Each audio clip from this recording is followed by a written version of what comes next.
오늘 우여곡절이 많았습니다. 내비에 9시 45분에 옥포초등학교에 도착하도록 이렇게 시간을 맞춰서 출발했는데, 여기 강경교차로인가? 거기 공사한다고요. 갑자기 차로가 하나로 좁혀지고 신호까지 있대요. 그래서 좀 큰 사고 난 줄 알았어요. 굉장히 차가 밀려가지고 거기서 20분 지체했어요. 그리고 학교 컴퓨터하고 또 적응 못 해가지고 5분. 그래가지고 벌써 20분 흘렀습니다. 우리 저를 도와주는 코디님인가? 당황해가지고 지금 몇 번 뛰어다니고 이러네. 또 어디 뭐 물어보러 간 것 같은데. 뭐 저를 소개할 기세도 있고 이런데 그냥 오시기 전에 시작하겠습니다. 저는 주로 이제 그 초등 저학년 자기주도 학습 영역을 담당하고 있습니다. 이게 오늘 연수 처음 아니시죠?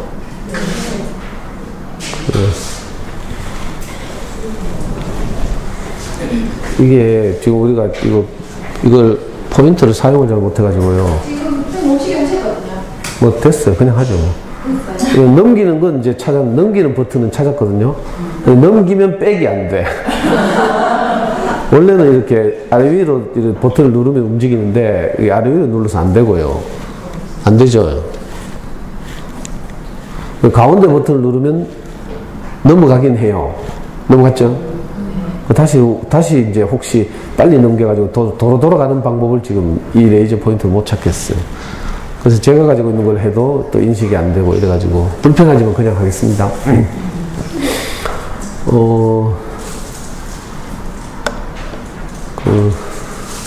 저는 이제 초등 저학년 자기주도 학습 영역에서 우리 어머니들 만나 뵙고 조금이라도 도움이 되는 시간이 되었으면 해서 그냥 할게요. 안 넘어갑니까? 아니요, 백이 안 돼요, 백. 여기 한번 해보세요.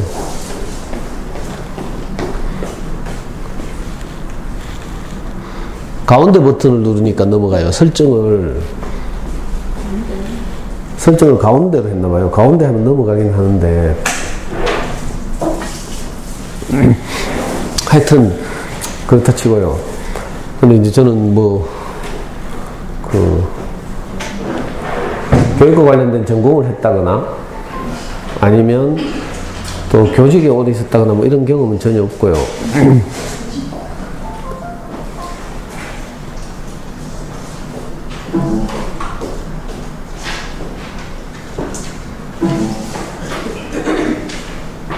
안 되죠. 그냥 쓸게요.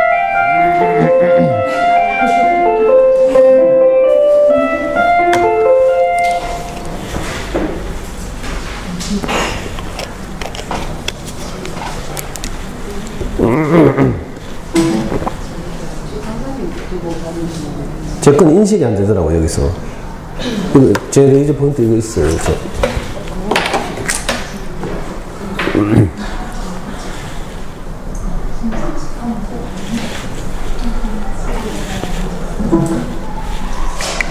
된다. 내 건 되네. 아까는 안 되지. 이거는 가운데 거 누르면 넘어가긴 해요. 가운데 버튼, 저 동그란 거 큰 거. 근데 빼기 안 되네요. 아이고.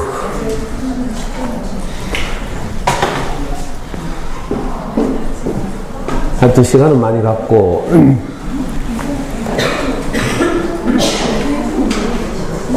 여러 가지 당황스러운 일은 자꾸 일어나고, 이거 저는 막 더워서 땀이 막 나요. 위에 옷 좀 벗고 할게요.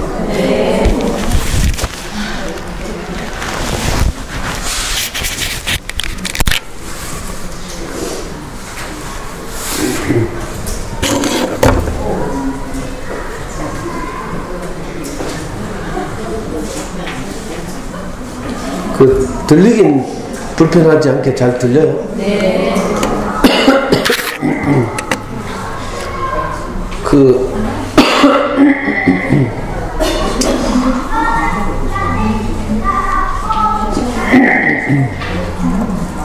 우리 귀한 시간 내가지고 이렇게 오셨는데, 이 근처 다 살아요? 네. 아니죠. 아까 막 차 몰고 오시는 분이 있던데? 예? 바로 앞인데 차 몰고 와요?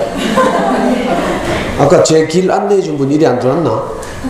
제가 여기 저학년 연수하는 곳이 어디냐고 하니까 막 바삐 올라가시면서 그 손으로 막 익하면서 삼촌. 그거 가신 분 없어요, 여기? 고학년으로 갔나? 그 고학년은 도서실에서 하죠? 네. 아, 그럼 그리 갔는 것 같다. 그분도 제 앞에서 바로 막 차 밀려가면서 겨우 이제 유턴 해가지고 지금 들어왔거든요. 그래서 뭐 하여튼 꽃도 많이 피어있고 이런데 구경도 제대로 못하고 정신없이 왔어요. 학교 선생님 막 10시 되니까 전화 오고 있잖아요. 왜 안 오막 하고 막 하여튼 전 죽는 줄 알았어요. 여기 와서 또 이 컴퓨터도 또 적응이 잘 안 되고. 그래서 시간이 많이 흘렀고 하여튼 최대한 간추려서 여러분들에게 조금이라도 도움이 됐으면 하는 마음으로 왔습니다. 저는 교육원에 전공을 한 것도 아니고 교직에 있었던 것도 아닌데 어떻게 이상하게 이렇게 풀려서 요즘 거의 뭐 4월, 5월, 6월은 매일 학교에 나가서 여러분들하고 이제 이렇게 만나 뵙고 있습니다. 왜 그런가 하면 저는 이제 어릴 때요, 제가 초등학교 1학년 때 아버지가 돌아가셨어요. 아버지는 그 당시 폐병 환자였는데 시립병원에서 요즘 대구의료원이죠. 시립병원에서 이제 입원해서 치료를 받다가 그 당시에는 이제 폐병약이 없어가지고 내성이 생겨서 안 들어요. 계속 투약하면. 그래서 이제 차도가 없어가지고 그냥 나가라 해서 병원에 퇴원하라 했어요. 그 집에 퇴원해가지고 희망 없는 이제 나날을 보내고 있었죠. 근데 매일 이제 피토하고, 그럼 우리 형제들은 이제 요강에 피 받는 게 일이었고 이랬는데, 그 대신 이제 엄마가 먹고 살아야 하니까 섬유공장에 노동자로 이제 일하면서 먹고 살고요. 아버지는 그냥 오늘 내일 하면서 희망 없이 이제 그렇게 사셨는데, 자기가 희망이 없으니까 우리 삼형제한테 이제 큰 기대를 걸고, 특히 이제 우리 형 그때 초등학교 4학년, 제가 초등학교 1학년이었는데 우리 형한테 큰 기대를 걸고요. 저녁마다 밥상 펴놓고 단가셀방에서 밥상 펴놓고 형한테 공부를 시켰어요. 그날도 엄마는 이제 밤에 2교대 그 야간하러 이제 공장에 가고, 아빠가 형을 열심히 공부시키고 우리 삼형제와 함께 단칼셀방에서 같이 잠들었는데 다음날 새벽에 형이 막 울면서 우리를 깨웠어요. 막 울면서 아빠 죽었다 하면서. 그리고 우리 동생들은, 저는 1학년, 동생은 6살, 뭣도 모르고 막 자다 눈 비비고 일어나 보니까 진짜 아빠가 옆에 죽어 있더라고. 돌아가셨더라고. 지금도 그 장면이 아주 기억에 선하거든요. 아빠 그 요에 이렇게 누워 계시는데 입 앞에 거품이 이렇게 가득, 숨을 들이쉬지 못한 거죠. 내쉬기는 하고. 그게 제 인생의 가장 큰 트라우마예요. 왜 이런 말씀 드리는가 하면, 그날 그 사건 때문에 저는 이제 초등학교 시절 아주 힘들게 보냈어요. 엄마 혼자서 이제 삼형제를 돌봐야 되니까 엄마는 늘 공장 생활하고 우리 삼형제는 방치되고, 그것도 이제 나중에 형편이 점점 나빠져서 엄마가 이제 할 수 없이 이제 공장에 기숙사에 들어가야 됐어요. 그래서 우리는 삼형제들 친척집에 하나씩. 형은 초등학교 졸업하고 이제 저 전라도에 있는 안경점 사환으로 가고, 그러면서 막 하여튼 어렵게 저는 초등학교 6군데를 돌아다녔어요. 부동산 투기를 해서 전학을 많이 한 게 아니고 친척집 돌아다니고 이러느라고. 그러다 보니까 제대로 공부를 못했겠죠. 거기다가 우리 삼형제는 중학교를 아무도 못 갔어요. 초등학교만 졸업하면 취직했죠. 저는 이제 제 첫 직업이 저 서문시장 근처에 가면 인쇄골목이 있어요. 저는 한 인쇄소의 사환으로 이제 취직했는데, 형은 안경점 사환, 동생은 초등학교 졸업하고 지우개 공장 직원, 이런 식으로. 그러다 보니까 저는 이제 중고등학교를 못 다녔거든요. 공장에 다니면서 이제 겨우겨우 검정고시에서 이제 대학을 들어갔는데, 그러다 보니까 제가 젊은 시절에, 지금은 그렇지 않지만 젊은 시절에 제 인생의 아쉬움이 생길 때마다 어떤 생각이 드는가 하면, 내게 한 번만 제대로 공부할 기회가 주어졌더라면, 이런 아쉬움이 늘 있었어요. 내가 한 번만 중고등학교 중에 하나라도 다녔더라면, 아니면 초등학교라도 좀 제대로 한 군데 다녔더라면, 아니면 아빠가 계셨더라면, 내가 인생의 길목길목마다 그죠? 나를 이끌어주는 누군가 있었더라면, 늘 이런 아쉬움이 있었거든요. 근데 이제 저는 험한 인생을 살았어요. 그러다 보니까 어떻게든 결혼을 해서 아이를 낳았는데 아들이 하나예요. 아들을 낳았는데 제가 저절로 드는 생각이 내가 겪었던 아쉬움은 우리 아이한테는 겪게 하지 말자. 이 생각이 저절로 드는 거예요. 여러분들 좀 그런 면 있죠? 우리가 아이를 키우는 마음은 다 그런 거거든요. 내가 겪었던 내 인생의 아쉬움을 우리 소중한 아이는 겪게 하지 말자. 그래가지고 이제 우리가 아이들에 관심을 가지고 최선을 다해서 케어하고.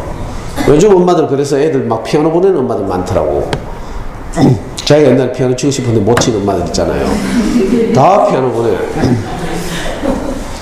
저도 그 아기를 낳을 때는 내가 별로 관심이 없었어요. 내 뱃속에 있었던 게 아니고 와이프 뱃속에 있었으니까. 아빠들 보면 대부분 그렇죠.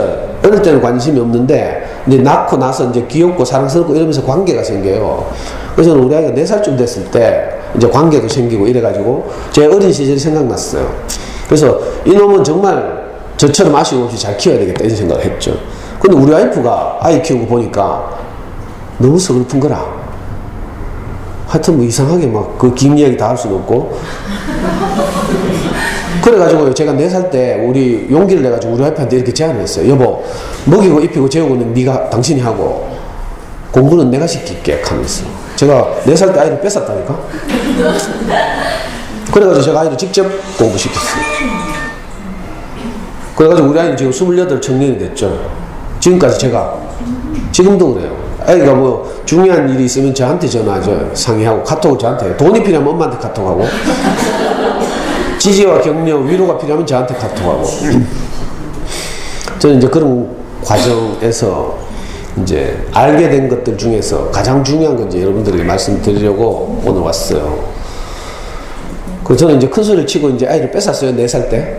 근데 대책이 없어. 대안이 없어. 왜냐하면 제가 제대로 양육받은 경험이 없잖아요. 너무 답답해서 그때 시내 제일 큰 서점 뛰어갔어요.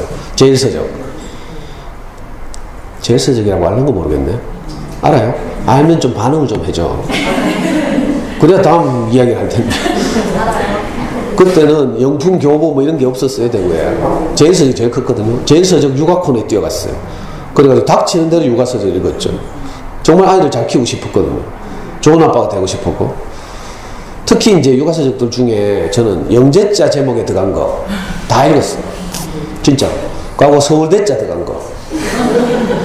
좀 속물적이긴 하지만 뭐 내 욕심이 그런 거 어떻게 해요. 내가 저는 정말 내게 한 번만 기회가 주어졌더라면 내가 하늘을 날 텐데 늘 이런 아쉬움이 있어가지고 그런 책들 이제 공부 잘하게 하는 책들이죠. 그런 거 막 닥치는 데 읽었어요. 진짜로. 거의 빠짐없이. 심지어는 도서관에 가서 여성중앙, 우먼센스, 주부생활 이런 잡지에도요 가끔씩 뒤에 보면 뭐 학력고사 전국 수석 어머니의 수기익 하면서 몇 장씩 실리는 그런 거 다 복사했어요.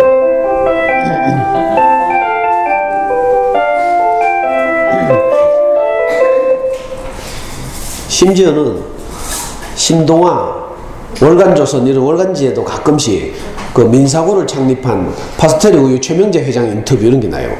그럼 막 그거 스크랩하고 막 하여튼 미친놈처럼 막 공부에 한 맺혔죠. 속된 말로 하면. 좀 부드럽게 말하면 공부에 대한 아쉬움이 너무 크고 좀 비아냥거리는 사람들의 언어로 하면 공부에 한 맺혔고 이렇죠. 그래서 우리 아들은 정말 잘 키우고 싶었거든요. 그래서 시내 나가서 서점에서 닥친 대로 그런 책을 읽다 보니까 신기하게도 여러 책들이 공통적으로 하는 말이 있었어요. 다들 다르게 말하는데 이상하게 공통적인 게 있더라. 그게 뭔지 알아요? 여러분들 다 아는 이야기인데 애가 공부를 잘하려면 책을 좋아해야 되는데 그래? 하면서 제가 저는 몰랐거든요. 그래가지고 책을 이제 읽혀야 되겠다라고 생각했어요. 근데 우리 집은 운이 좋았는지 어느 날 우리 와이프가 학교 교사거든요. 서부정년 근처에 그 버스 타고 퇴근하고 오다가 이 어린이 전문 서점이란 간판을 발견했어. 그래가지고 우리를 끌고 저하고 애를 끌고요 저 서점에 데리고 가는 거라. 처음에는 끌려갔어요. 가보니까 진짜로 주옥 같은 어린이 책들이 쫙 전시돼 있어. 세계적인 그림책들 막 이런 거 있죠. 요즘 엄마들은 어린이 전문 서점 뭐 하면 전부 전집 할인 매장 이거밖에 모르죠. 동네마다 전집 할인 매장에 프린카드 붙여놓고 어린이 서점 가고 이러거든. 그거 말고요. 제가 말하는 어린이 전문 서점은 지금은 이제 거의 다 망하고 없어요. 대구에 지금 한 군데 있어. 한 군데. 잘 만들어진 어린이책 단행본들 전문적으로 모아서 취급하는 그런 서점을 어린이 전문 서점이라고 불렀어요. 지금은 이제 다 망했죠. 이거에 인터넷 서점이 생기고, 예스24, 알라딘, 인터파크 이런 인터넷 서점들이 생기고, 또 동네마다 교원이나 웅진 언니들이 맹활약하고 이래가지고, 그죠? 어린이 전문 서점 잘 장사가 안 돼요. 그래가지고, 저는 처음에 이제 우리 와이프한테 끌려갔는데, 가보니까 너무 좋은 책들이 많아서, 그다음부터 제가 직접 아이를 데리고 일주일에 한 번씩 저 어린이 서점을 다녔어요. 저도 신혼 때는 넉넉한 형편이 아니었는데, 일주일에 한 번씩 가서 갈 때마다 한 10만원 정도, 7만원에서 10만원 정도를 투자해서 그림책을 10권에서 15권 사서 집으로 돌아와서 아이하고 읽어주고, 또 다 읽으면 또 서점에 가고, 무슨 큰일 없으면 저는 그걸 계속해서 일주일에 한 번씩. 그걸 언제까지 했는가 하면 우리 아이 4살 때부터 중학교 2학년 때까지 했어요. 엄청나게 했죠. 12년 동안. 내가 생각해도 기특해요. 왜냐하면 가면서 좋은 어린이책, 그림책을 가져와서 읽어주고 하다 보니까 애도 좋아하고 저도 행복해지고, 어떤 어린이책들은요 저를 위로하기도 해요. 제 어린 시절을 치유하고 위로하고 이런 책도 많거든요. 그리고 그 과정에서 우리 아이의 어떤 것이 자라는 모습이 보여. 책을 읽으면요 그 학교 시험으로는 드러나지 않는 무엇이 자란다니까. 이게 너무 신기해서 제가 무려 12년을 어린이 서점에 다녔죠. 지금은 이제 망하고 없어요. 저 송현동에 있었는데,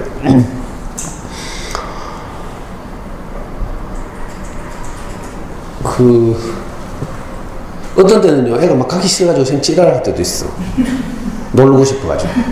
그러면요 애 꼬신다고 있잖아요. 서부장 옆에 가면 롯데리아라고 있어요. 롯데리아 데리고 가가지고 햄버거 쏘고 콜라 막 미기고 막 이빨 다 녹기나 말기나. 엄마들은 막 콜라 몸에 안 좋다고 막 하더라고. 나는 몸에 안 좋기나 말기나 뭐. 아직까지 내 콜라 먹고 뭐 이빨 녹았다는 신문 기사를 본 적이 없어. 아니 실험하면 녹죠. 콜라 컵에다가 이빨을 담그면 녹아. 근데 미국에도 콜라 많이 마시거든요. 막 콜라를 사발처럼 마셔. 맥도날드 이런 데 가면요. 근데 아직 미국에 뭐 콜라 마시다 이빨 녹았다는 기사를 본 적이 없거든. 그래가지고 막 애 뭐 녹기는 말기는 막 콜라 막 그리고 감자칩 햄버거 막 사주고 애 기분 좋게 해가지고 또 데리고 가고, 그렇게 해서 12년을 제가 다녔어요. 그리고 중3이 되고 나서부터는 교보가 내려와서 한 1년은 이제 교보를 다니고, 애가 컸잖아요. 어린이 서점으로 더 이상 안 돼가지고 교보를 한 1년 다니다가 고등학교로 가고 나서는 이제 입시를 하느라고 제대로 책을 읽을 시간이 없었죠. 근데 저는 지금 생각해도 제가 가장 잘한 일이라고 생각이 돼요. 저도 사실은 자기주도 학습, 오리지널 자기주도 학습 출신이죠. 왜냐면 중학교, 고등학교 공장 다니면서 제가 검정고시 했거든요. 그러니까 학원에 도움을 받거나 뭐 이런 형편이 안 되니까 저도 그렇게 컸고, 또 제가 아이를 키우면서 너무 귀하잖아요. 그리고 제 아쉬움이 너무 크니까 이놈은 어찌하든지 잘 키우고 싶었는데, 만약에 제가 더 좋은 방법이 있었더라면 제가 무슨 수를 써서라도 그렇게 했겠죠. 예를 들어서 저한테 조언하는 많은 사람들이 애 아깝다고 수성구로 가라고 많이 조언했어요. 우리가 공부를 좀 하니까. 근데 저는 수성구 가봐야 좋은 점은 뭔가 하면 사교육 인프라가 잘 구축되어 있는 거죠. 학원이 많다는 점이에요. 유명한 학원들이. 근데 애가 공부를 잘하려면 학원을 잘 골라야 되는 게 아니고, 사실 어린 시절에 책을 좋아해야 되죠. 이게 제게 확신이 있었기 때문에 우리 아이는요 학원 한 번도 안 다녔어요. 솔직히 말해서 피아노 태권도도 안 다녔어. 학원 문턱에도 안 가봤어. 그러면서도 안 죽고 멀쩡하게 잘 살았어요. 학원 안 가면 뭐 큰일 날 줄 알죠. 그럴 일이 전혀 없어요. 보여요? 이거 인증샷. 제가 어린 서점 가족들이 다녔다는 인증샷. 우리 아이 초등학교 5학년 어린이날이었어요. 보통 어린이날 놀이공원 많이 가죠. 근데 우리는 어린 서점 갔어요. 그랬더니 어린이날에 책 사러 왔다고 이벤트 하더라고요. 이벤트. 가족 사진 찍어주는 이벤트. 그 당시에는 디카도 없었어요. 그래서 폴라로이드 카메라로 가족 사진 찍어준다니까 우리 와이프가 놀래가지고 지금 연출하잖아요. 평소에는요 쟤 빨리 죽으라고 커피 태워달라고 하면요 진하게 태워줘요. 진짜로. 자기가 하더라고. 먹고 빨리 뒤지라고. 제가 성질이 까칠하거든요. 그래서 말투도 막 맨날 상처를 주고 이러니까 내가 너무 미운가 봐.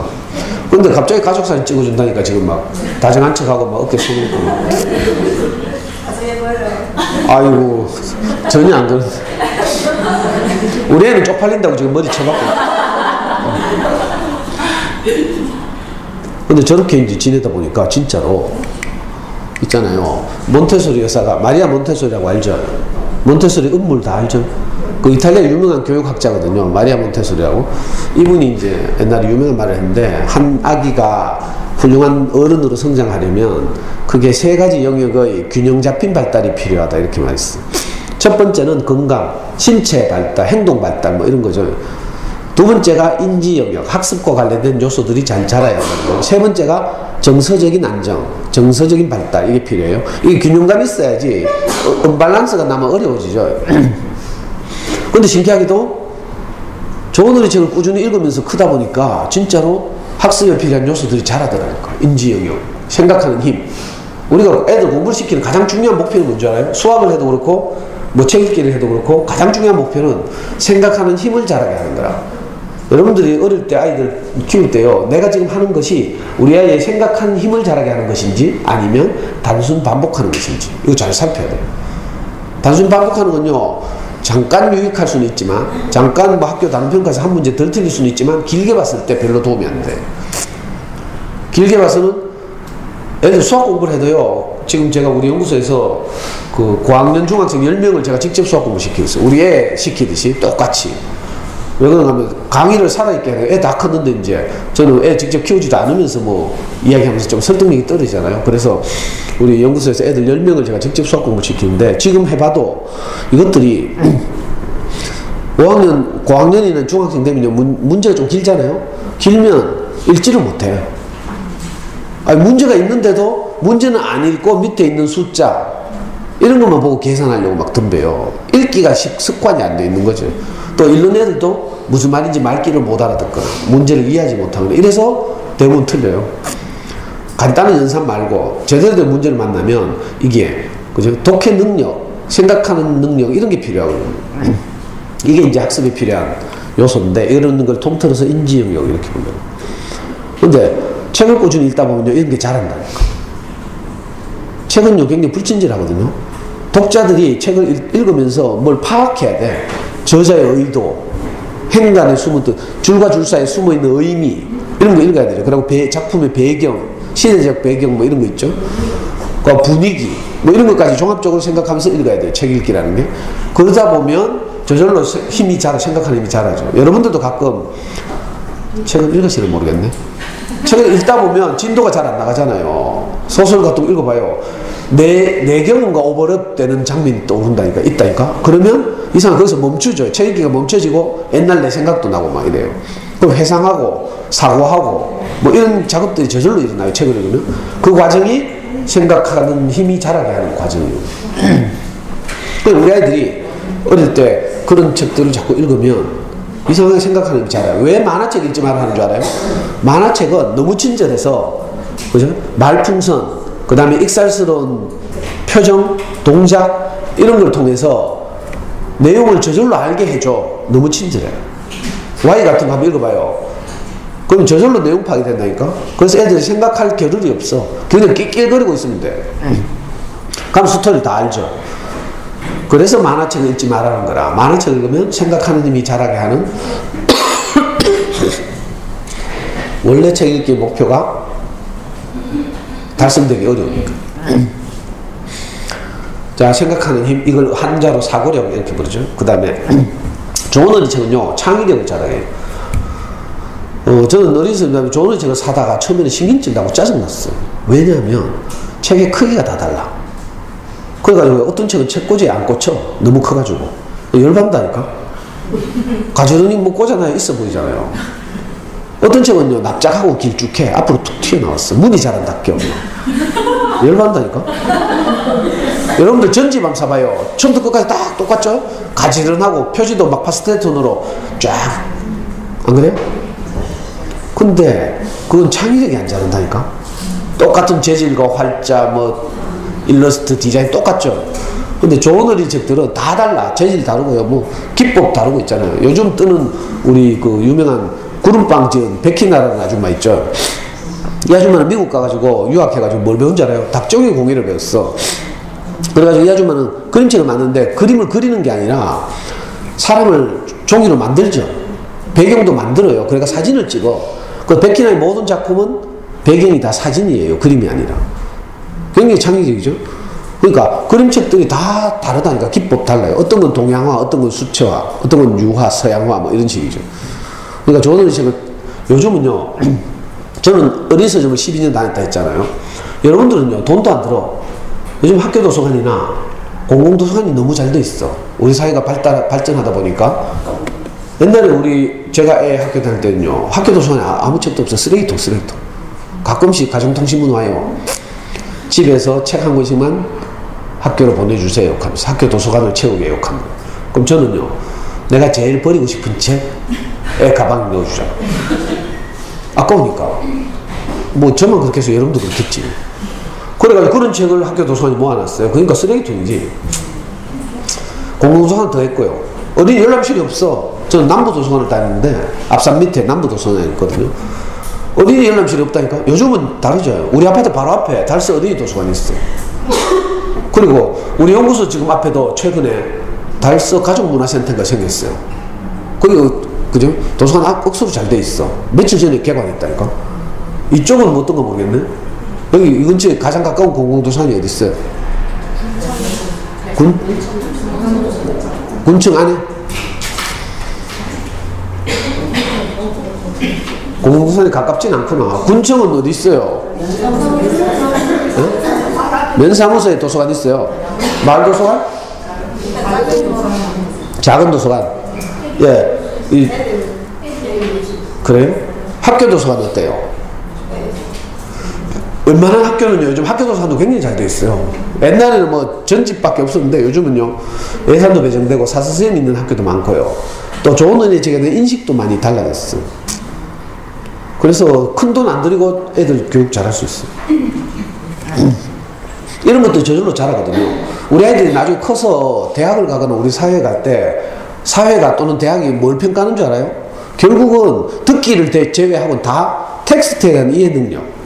무슨 말인지 알아요? 지문을 주고 그 지문을 어떻게 이해해내는가 하는 능력을 평가해요. 맞죠?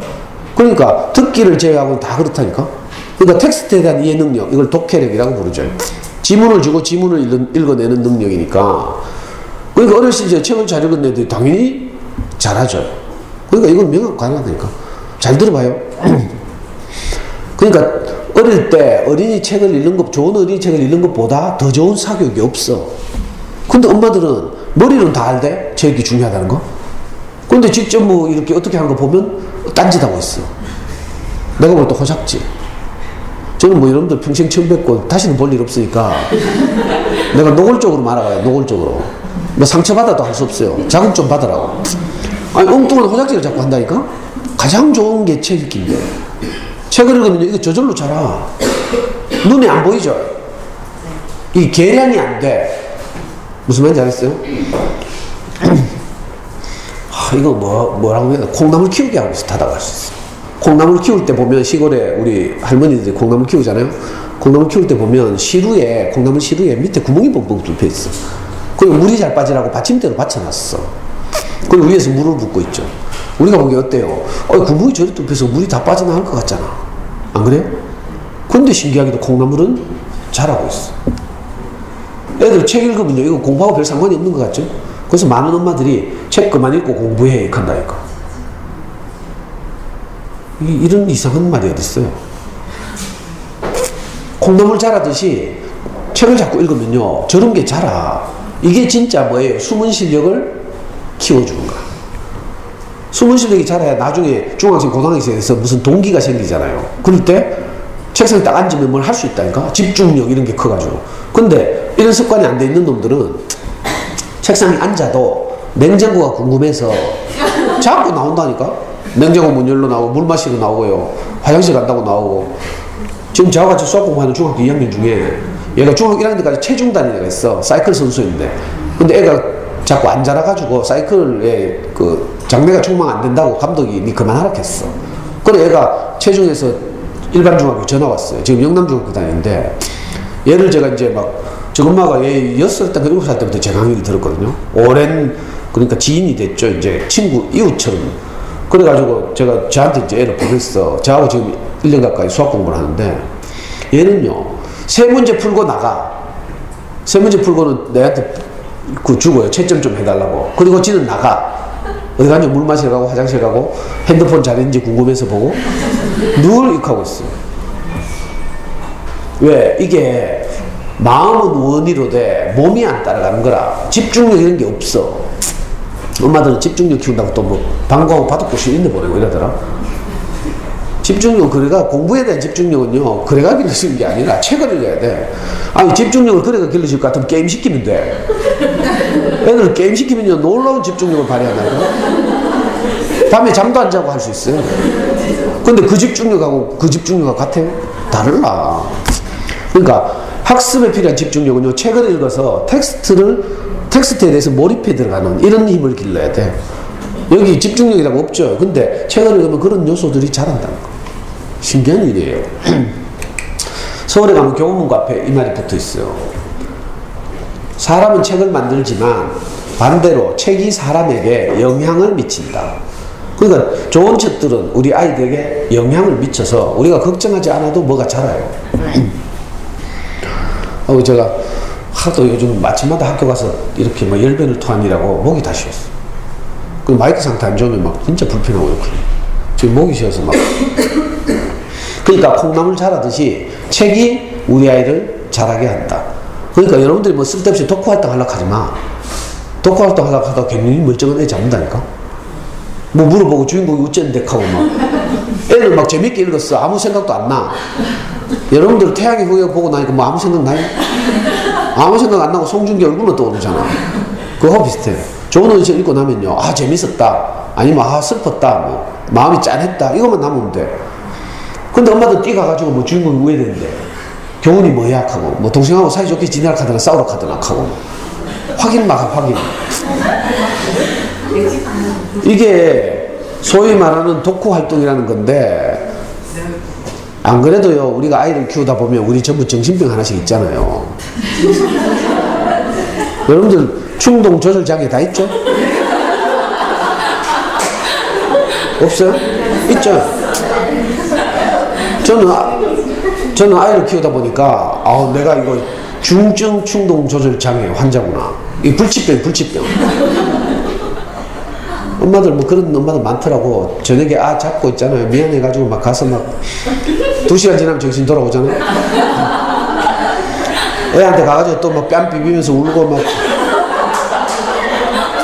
우리 딸 사랑해 하고 막. 저도 그래. 저는 여러분들 곱하기 100배. 왜냐면 공부에 대한 한이 더 많으니까. 정말 저는 애 많이 잡았어요. 특히 수학 공부 시킬 때. 그죠? 안 그래도 수학 공부 시키다 뚜껑 자주 열리는데 한번 열리고 나면 자책이 되죠. 애한테 너무 미안하고. 그래서 엄마들 많이 잘 때 되면 그런 생각 한다 하더라고. 내일이면 꼭 내가 정신과 가봐야겠다. 근데요 이건 정신과 가도 안 돼. 불치병이에요. 불치병. 정신과에 가서 효과가 있으려면요 이게 풀타임 사이코라 해야 되거든. 무슨 말인지 알겠어요? 증세가 일정해야 된다고. 풀타임 사이코. 그러면 이제 항우울제 아니면 신경안정제 이런 거 처방받으면 돼. 근데 이거 충동 조절 장애는요 풀타임 사이코가 아니고 파트타임 사이코라. 그죠? 2시간밖에 안 가 증세가. 애 쥐잡듯이 잡고 나서 2시간 지나면 정신이 번쩍 들죠. 가면 급 후회가 되고 이래가 막 애한테 가서 용서 빌고 막 미안하다 하고 끌안고 사랑한다 하고 막. 저도 이런 일 많았거든요. 근데 이 짧은 시간에 내가 이거 뭐 실패한 이야기만 다 할 수는 없고 애 잡은 이야기만 해도 뭐 제가 3박 4일 할 수 있어. 근데 이건 다 생략하는 거예요. 잘난 척 한다고 듣지 마시고 여러분들보다 훨씬 더한 중증 충동 조절 장애 환자다. 이걸 이제 미리 좀 생각하셨으면 좋겠고. 그래 수학 공식일 때 주로 뚜껑이 많이 열리는데 책 읽고 나서 또 뚜껑 열리면 어떻게 되겠어요? 그러니까 독활동 하지 말라니까. 또 있잖아요. 엄마들은 애들 책 따라서 못 읽거든. 시간이 없어서 살림해야 되고 동생 돌봐야 되고 이러니까 애들 책 못 읽어. 근데 애가 책 잘 읽은지 확인을 하고 싶어. 책은 읽을 시간이 없어. 어떻게 확인해요? 못 하잖아. 질문을 제대로 해야 되는데 책을 안 읽어서 질문을 할 수가 있나? 그래가지고 또 동네 언니들이 좋은 책이라고 있잖아. 우리를 대신해서 질문을 막 해주는 책이 있다 하면서 전집 같은 거 권하죠. 보면 뒤에다가 2-3 페이지 질문 붙어 있죠. 그러면 막 언니들 고사니까 그 좋은 책이라고 있잖아요. 또 막 적금 깨가 사고 막 이러지. 그건 책이 아니에요. 빨리 갖다 버리는 게 좋아. 미안해요. 여러분들 다 비싼 돈 들여가 사놨는데. 그건 책이 아니고 교재. 책은 그렇게 하는 게 아니에요. 그냥 읽고 덮고 아무것도 안 남는 거라. 근데 뭐가 자라. 이게 좋은 책이죠. 책이 딱 두 가지. 하나는 재밌었다. 참 재밌었다. 이것만 남으면 되고요. 아니면 너무 짠해. 엄마 나 이거 너무 애들 버전으로 이거 너무 짠해서 못 읽겠어. 이런 책이 있어요. 이건 무슨 말인가 하면 애는 감동을 받았다 이 말이야. 너무 슬퍼서 못 읽겠다. 자기로서는 아직 어리니까 감당이 안 된다. 이런 이야기 있어요. 그러니까 이런 거죠. 감동을 받거나 재미가 있거나 둘 중에 하나예요. 그러면 돼. 거기서 무슨 뭐 교훈을 얻거나 뭐 이런 뭐 어려운 이야기 안 해도 괜찮거든요. 근데 이상하게 우리가 이제 잘못돼가지고 뭐 책을 읽으면 뭐가 막 현찰이 막 남아야 되는 것처럼 여기죠. 그게 아니라 감동을 받거나 재미있었거나 이러면요 아이들은 이제 책의 맛을 알죠. 제가 어린이집 다닐 때 어느 날 여기 화원에서 대구로 들어가는 길목에 보면 대진초등학교라고 있어요. 대진초등학교 3학년 아이가 그 어린이 서점에 단골로 갔어요. 내가 책을 새로 사러 왔는데 자기가 읽고 있던 책을 약 10쪽 정도 남았는데 안 읽고요. 책 날개를 이렇게 접어놨어.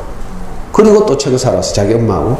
그 엄마가 가더라고. 야 이상하다 하면서 책 안 읽고 또 책 사러 가자 한다 하면서 이렇게 하는 거라. 그 저는 그 서점 단골이고 터줏대감이었잖아요. 그래서 내가 그 애한테 물어봤어요. 야 니 이거 왜 책 덜 읽고 또 사러 놓고 하니까 애가 하는 말이 초등학생 남자인데 뭐라 한 줄 알아요? 이게 너무 재밌었어요. 나 아쉬워서 못 읽겠어요. 10페이지 다 읽고 나면 이제 끝나잖아. 너무 아쉬워서. 너무 재밌는데. 그래가 또 다른 책 사러 가요. 얘는 책의 맛을 경험한 거죠. 남자애가. 그 애는 수성고 안 가고요. 잘 자라가지고 대진초등학교, 대진중학교 나와가지고 나중에 대구과학고등학교 갔어요. 지금 카이스트 4학년. 책의 맛을 아니까 특별한 작업 없이도 잘 자라더라니까. 그리고 얘는요, 그 어린이집을 다니면서 산 모든 책을 우리 연구소에 기증하고 갔어요. 카이스트 갈 때. 기특하죠. 이렇게 책의 맛을 알면 된다니까. 특별한 막 독화 쪽 이런 건 전문가들한테 맡기고요. 그러니까 책이 우리 아이에게 좋은 영향을 미친다. 이걸 꼭 알아야 돼요. 거기다 깊은 신뢰가 필요하죠. 만약에 그렇지 않았으면 저도 누구보다 앞장서서 애를 좋은 사교육 찾아다녔을 거예요. 긴 시간 다른 뭐 많은 말씀을 드릴 수 없는데 또 인증샷 하나 가져왔어요. 우리 아이 초등학교 6학년 때 했는데 그때 교육감님이 새로 바뀌었거든요. 그때 교육감님이 처음 바뀌었는데 이 교육감님이 가장 중요하게 생각하는 화두가 창의력이었어요. 창의력. 요즘 교육감님 알아요? 몰라요? 우동기 교육감님인데 요즘 교육감님이 가장 중요하게 생각하는 화두는 뭔지 알아요? 행복. 그래서 대구 행복교육 이렇게 말하거든요. 근데 그 이제 제가 이렇게 키울 때 교육감님은 창의력을 가장 중요하게 생각했어요. 그래서 이분이 부임하자마자 갑자기 대구광역시 제1회 대구광역시 초등학생 창의력 경진대회를 열었다니까. 우리 애는 이제 조그만 학교 한 학년에 뭐 학급 3개밖에 없는 학교. 여기도 뭐 2학급 이렇게 없더라. 3학급 있는 학년도 있고 또는 어떤 학급은 2학급이 있죠. 학년. 우리 애도 3학급밖에 없는 학교 다녔거든요. 그래서 한 학년에 100명밖에 안 돼요. 6학년이. 그래서 어떻게 운 좋게 학교 대표가 됐어요. 그때 초등학교가 190개 있었는데 그 대구교육대학교에 그 학교 대표들 다 모았어.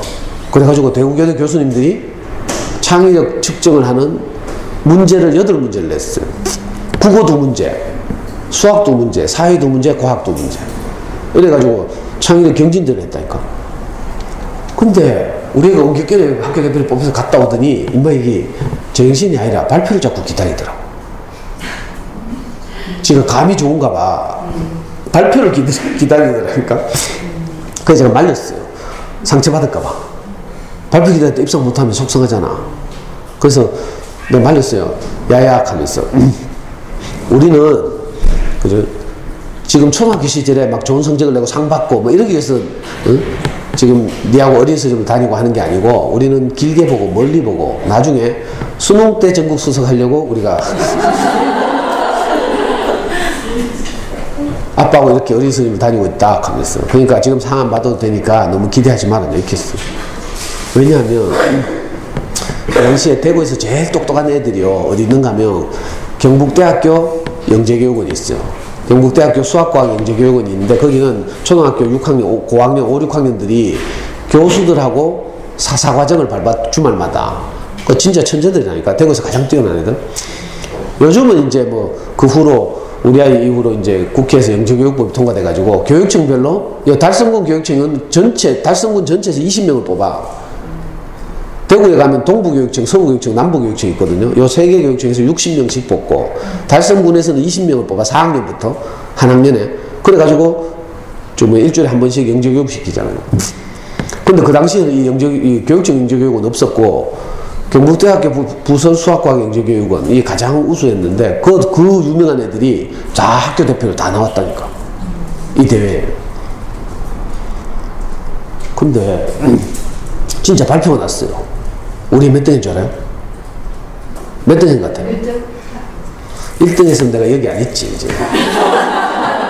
벌써 책 내고 서울 올라가 있죠. 5등 했어 5등. 1등 한 명에게 금메달, 2등, 3등, 4등 3명에게 은메달, 5등에서 9등까지에게 동메달을 줬어요. 이거 동메달.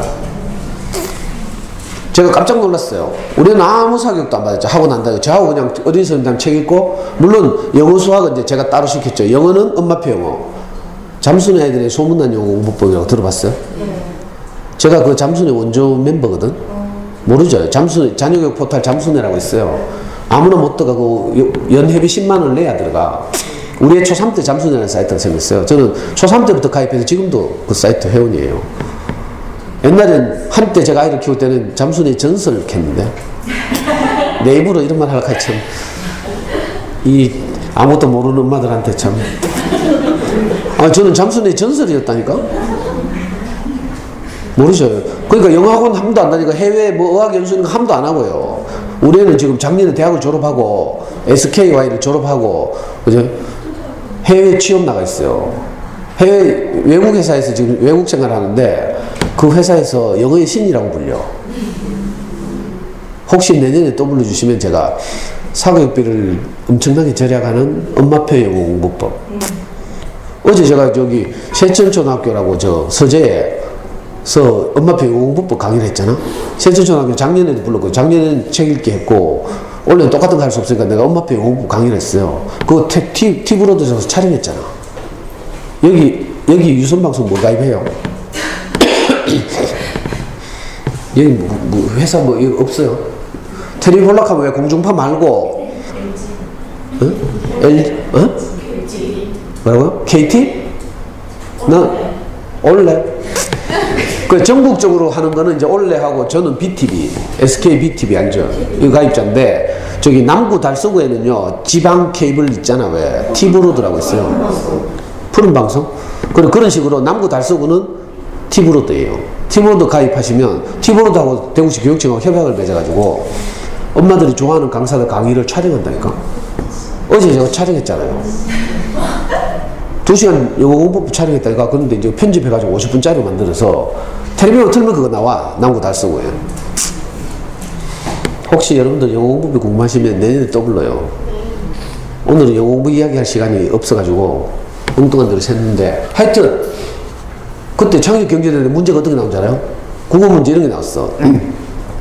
은행나무에 관한 긴 지문을 줬어요. 은행나무는 2억 년 전에 지구상에 출현해가지고 세계 각국으로 옮겨다니면서 지금 그죠? 계속 번성해가지고 많은 종들이 출현했다가 멸종하고 이러는데 은행나무는 지금까지 멸종하지 않고 지구상에 살아있다. 뭐 은행나무가 인류에게 주는 유익은 이런 것들이 있다 하면서 긴 지문을 주고 문제 하나, 딱 하나. 뭔지 알아요?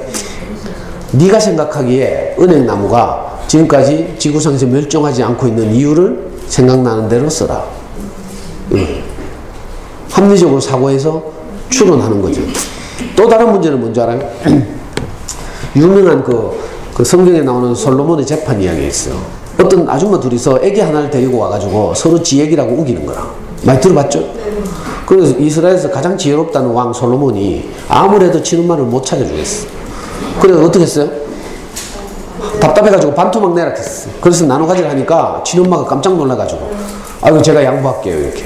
근데 그 가짜 엄마는 어떻게 했어요? 왜 그래요? 그래가지고 솔로몬이 이 가짜 엄마하고 친엄마를 찾아줬다는 이야기예요. 이 지문을 긴 지문을 주고 문제는 딱 한 문제였어요. 네가 만약 솔로몬이라면 어떻게 친엄마를 가르칠 것인지 생각나는 대로 써라. 그러니까 이건요 생각하는 힘이 없으면 안 되는 거죠. 많이 쓸수록 좋은 거라 논리적으로. 예를 들면 이런 식의 책 읽기를 하다 보면 이렇게 생각하는 힘이 깊어지죠. 제가 뭐 시간만 많으면 수학 문제도 소개하고 할 텐데. 그러니까 좋은 어르신을 꾸준히 읽는 것보다 더 좋은 사교육이 없어요. 저는 거기에 대한 확신이 있어서 우리 아이를 다른 데 안 보내고 어린 스님 데리고 다녔죠. 체육교육이 중요하다는 엄마들 다 알더라고. 근데 실제로 아이를 키울 때 보면 그렇게 못 키워요. 여러분들 다 알죠? 체육교육이 중요하다는 거. 근데 이상하게 애들 다 키워 고3 때 수능 치러 보내잖아요. 여러분들도 뭐 수능 치신 분들 많을 텐데 수능은요 19살짜리가 자기 인생에서 가장 중요한 긴장되는 시험 첫 교시가 국어예요. 국어 시험 딱 쳐보면 그 8절지로 16쪽 책 같다니까. 거기 빡빡 듣기 평가 조금 빼놓고는 전부 빡빡하게 지문이고요. 새가빠지게 지문 읽고 정답 3개 고르면 또 넘기면 또 지문이고 막. 근데 이제 수능 감독도 가보면 한 교실에 30명이 시험을 치는데 국어 시험을 시간 내에 다 풀고 OMR 카드에 마킹하고 가져간 수험표 뒷면에 정답 옮겨 적어서 저녁에 가채점에 대비하는 이런 아이는 한 교실에 한두 명밖에 없어요. 대부분이 시간이 부족해. 여러분들 수능 안 쳐봤어요? 근데 이건 수학 같으면 아무리 쳐봐도 모르니까 엎어놓고 자지. 근데 국어 시험은 엎어놓고 자지도 못해. 우리말이라서 양심이 있지 지가. 그럼 끝까지 막 어떻게 해보려고 하다 보면 시간 다 된다니까. 그러면 7문제에서 10문제씩 남아. 그럼 어떻게 해요? 찍어야지. 한 번으로 찍으라고 배웠죠? 이게 현실이에요. 근데 이 수험생들의 엄마들이 이 아이들이 어릴 때 체육기가 중요하다는 걸 모르는 사람이 아무도 없어. 다 알았다니까. 그러니까 안다는 것도 레벨이 있어요. 머리로 아는 것, 가슴으로 아는 것, 몸으로 아는 것. 몸으로 아는 사람들은 정말 도서관에 다니지. 아이를 데리고 가족 아이디를 만들어서 도서관에 가면 한 일주일에 수십 권을 빌려올 수 있어. 그거 시컷 읽어주고 이런다니까. 근데 머리로만 아는 사람들은 동네들한테 꼬시켜가지고 전집 좀 사놓고, 그죠? 애들 어릴 때 초등학교 들어가기 전에는 자기 전에 엄마 보고 책 읽어달라고 들고 오죠. 근데 이상하게 이것들이 학교만 들어가면 책 안 들고 온다니까. 참 이상한 일이에요. 그 책이 습관이 안 돼 있어. 그리고요, 이 아이들이 수능 때문에 그런 게 아니고 고등학교 딱 들어가잖아요. 책을 시간이 없어. 공부를 포기하지 않는 한 고등학교 가면 수학 공부를 해야 돼. 여러분들 기억날지 모르겠네. 대학을 좋은 대학 가려면 수학 공부를 잘해야 돼. 그러니까 고등학생들은요 자기 공부 시간의 60%를 수학 공부한다니까. 그리고 30%는 영어 공부, 나머지 1-20% 가지고 사탐 과탐. 근데 공부 거의 포기한 애들은 60-70%를 사탐 공부한다니까. 그냥 외우는 거, 암기 과목 이런 거 하고 있어요. 안타까운 일이죠. 필름을 계속 거꾸로 돌리면요 엄마들이 안타까워가지고 이제 책은 안 읽고 애들 학교 다니면서 책 안 읽거든. 그러니까 뭐 해요? 학습지라도 해야지. 그래가지고 이 동네는 뭐 하는지 몰라. 우리 동네 가면, 아파트 좀 있는 동네 가면 뭐 하는가 하면 주니어 플라톤, 웅진 북클럽, 하누리 독서논술 이런 거 고학년 때 하고요. 저학년 때 뭐 해요? 전부 책나무 뭐 이런 데 보낸다니까. 이 동네 책나무 이런 거 있어요? 없지. 동네마다 책나무라고 있어. 싸구려 전집 막 갖다 놓고 있잖아. 애들 거기 가서 노는 거라. 태권도 끝나고 피아노 끝나고 태권도 갈 때 1시간 비니까 닌 책나무 가서 책 읽고 감상반을 보내고 막 이런다니까. 근데 이게 책의 맛을 모르는 상태에서는 가도 소용없죠.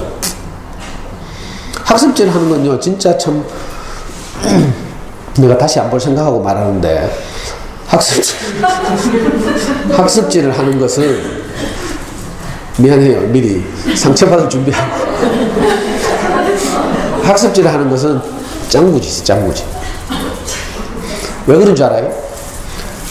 자, 학습지는 실력을 향상시키는 도구가 아니라 문제를 푸는 거잖아요. 문제풀이 스킬을 배우는 거죠. 그 실력을 향상시키는 도구가 아니라 있는 실력을 확인하는 용도예요. 문제라는 것은 다 그렇죠. 책을 읽는 것은 실력을 향상시키는 거죠. 자, 이걸 시중에 놔두는 좀 진부한 말이지만 이걸 사용하면 물고기를 잡는 법을 가르쳐 주느냐, 물고기를 한 마리 한 마리 잡아주느냐, 이 문제예요. 학습지를 하면서 문제 푸는 스킬을 배우면 이번 기말에서 한 문제 더 맞을 수는 있어. 그런데 아이들이 가진 시간은 딱 정해져 있어요. 다른 짓 하면 책임 시간 없죠. 또 학습지 열심히 해가지고 한 문제 더 맞는 이 희열을 맛보면 책 못 읽어. 한 문제 더 맞는 그 즐거움에 빠지면요. 그리고 이번 기말고사에서 우리 아이 성적이 조금 잘 나오는 이 기쁨에 젖으면 멀리 못 본다니까. 그래서 문제 푸는 스킬은 주로 언제 배우는가 하면 고등학교 때. 여러분들 고등학교 생활 거의 다 해봤죠? 저는 못 해봤지만 우리 아이들 고등학교 가보니까 우리 아이 영남고등학교 나왔어요. 고등학교 가보니까 3년 내에 문제 푸는 스킬 배워. 3년 내. 보충 수업까지 해가면서 시험도 1년에 12번 쳐요. 중간기말 4번에 모의고사, 교육적 모의고사 4번, 사설 모의고사 4번, 총 12번. 그리고 그 문제를 전부 해설하고 있어요, 선생님들이. 그때 문제 푸는 스킬 배우면 돼. 초등학교 때 뭐 해야 돼요? 스킬 배우는 게 아니라 아까 말한 눈에 보이지 않는 능력, 사고력, 독해력, 어휘력, 집중력, 창의력, 이런 것들을 증가시키는. 유전자를 못 바꾸자 우리가.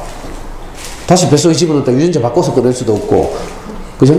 후천적으로 환경을 잘 만들어서 아이들이 그릇의 크기가 커지도록. 문제를 푸는 건요, 초등학교 때 문제를 푸는 건 그릇의 크기를 키우는 게 아니라 종지만한 그릇에 뭘 자꾸 담는 거라. 그 담는데 한계가 있죠. 그게 아니라 우리 아이들 그릇의 크기를 넓혀주는 작업, 이걸 해야 되죠. 그래서 어쩌면 우리 자녀 교육은 이거 도박 비슷해요. 승부를 하는 게임이지. 어떤 승부? 확률을 높이는 거죠. 무슨 말인지 알겠어요? 우리 아이들이 가진 재능을 더 잘 발휘할 확률을 높이는 경기 같아요. 그래서 길게 봐요, 길게. 그래서 도서관에 자주 다니라니까. 좋은 어린이책 자꾸 읽어주고. 근데 이제 여기는 뭐 어떤지 모르겠는데 보통 경쟁이 심한 동네 가보면요, 우리 연구소 근처에 가보면 집집마다 있잖아요. 집집마다 이렇게 돼 있어, 거실에. 언니들한테 꼭 시켜가지고. 여기는 없죠. 동네마다 교원 우진 언니들이 있어. 빨간펜 언니들하고. 그래가지고 뭐 불안해가 하면 막 언니들이 딱 코치하면서 이거 읽어라 하고 뭐 이전집 꼭 있어야 된다 하고 막. 가고 뭐 집에서 막 아이하고 직접 자기도 학습하면서 막 키운다는 엄마들 보면 뭐라 한 줄 알아요? 그 카다 애 잡고 있잖아. 관계만 나빠진다 하면서. 빨리 학원 보내라 하고. 이 코치는 뭐 이거 보고 성경에서 뭐라 하는 줄 알아요? 소경이 소경을 인도한다 이렇게요. 지도 모르면서.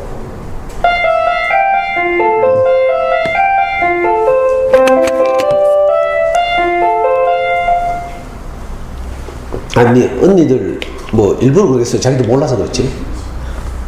자기들이 애 키워보니까 이제 큰애 키우는 언니들, 가장 동네 언니들이 자기의 사춘기 됐거든. 사춘기 되니까 말 안 듣잖아. 그러니까 후회하는 거지. 어릴 때 더 돌려야 되는데 하면서. 그래서 여러분들은 어떻게 고쳐하는 줄 알아요? 고학년 언니들이 사춘기 되면 말 안 듣는데 말 잘 들을 때 빡시게 돌려라. 이거 완전히 뭐 이거는 망치지 않은 코칭이라니까. 1, 2, 3학년 때는요, 애들이 덜 자라가지고 아직 말귀도 잘 못 알아들어. 그러니까 터무니없이 틀린다니까. 기말고사 쳐봐요. 뭐 슬기로운 생활인가 뭐 보면 횡단보도에 노란불이 깜빡이고 있습니다. 어떻게 해야 될까요? 주관식 서술형을 쓰는 문제라. 애들 대답이 뭔지 알아요? 엄마 손에 질질 끌려서 새가 빠지게 뛰어간다. 정답은 뭐예요? 네, 녹색불이 들어올 때까지 기다린다 이거거든. 근데 애들은 실생활에서 배워가지고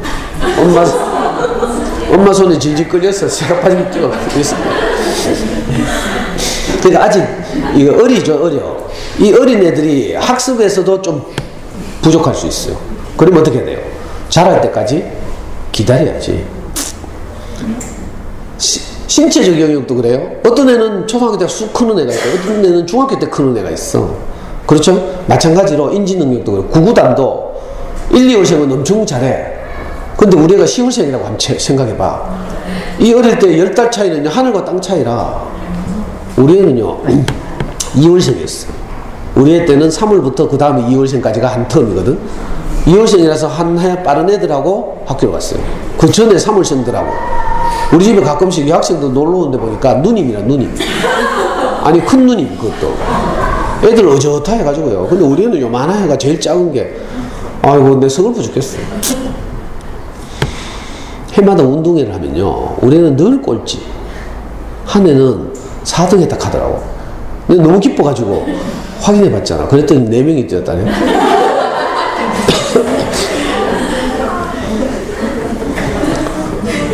(4학년) 때인가는요 그 운동회 할 때 애들 실내화 신고 뛰잖아요. 맞아요. 우리 애들은 실내화 신고 뛰었어요. 그 하얀 신발 있잖아. 근데 우리 와이프가 애한테 오래 신으라고 풍덩한 걸 사줬어. 안 그래도 꼴찌인데 아니 뛰다가 60m인가 50m를 뛰는데 신발이 벗겨졌잖아.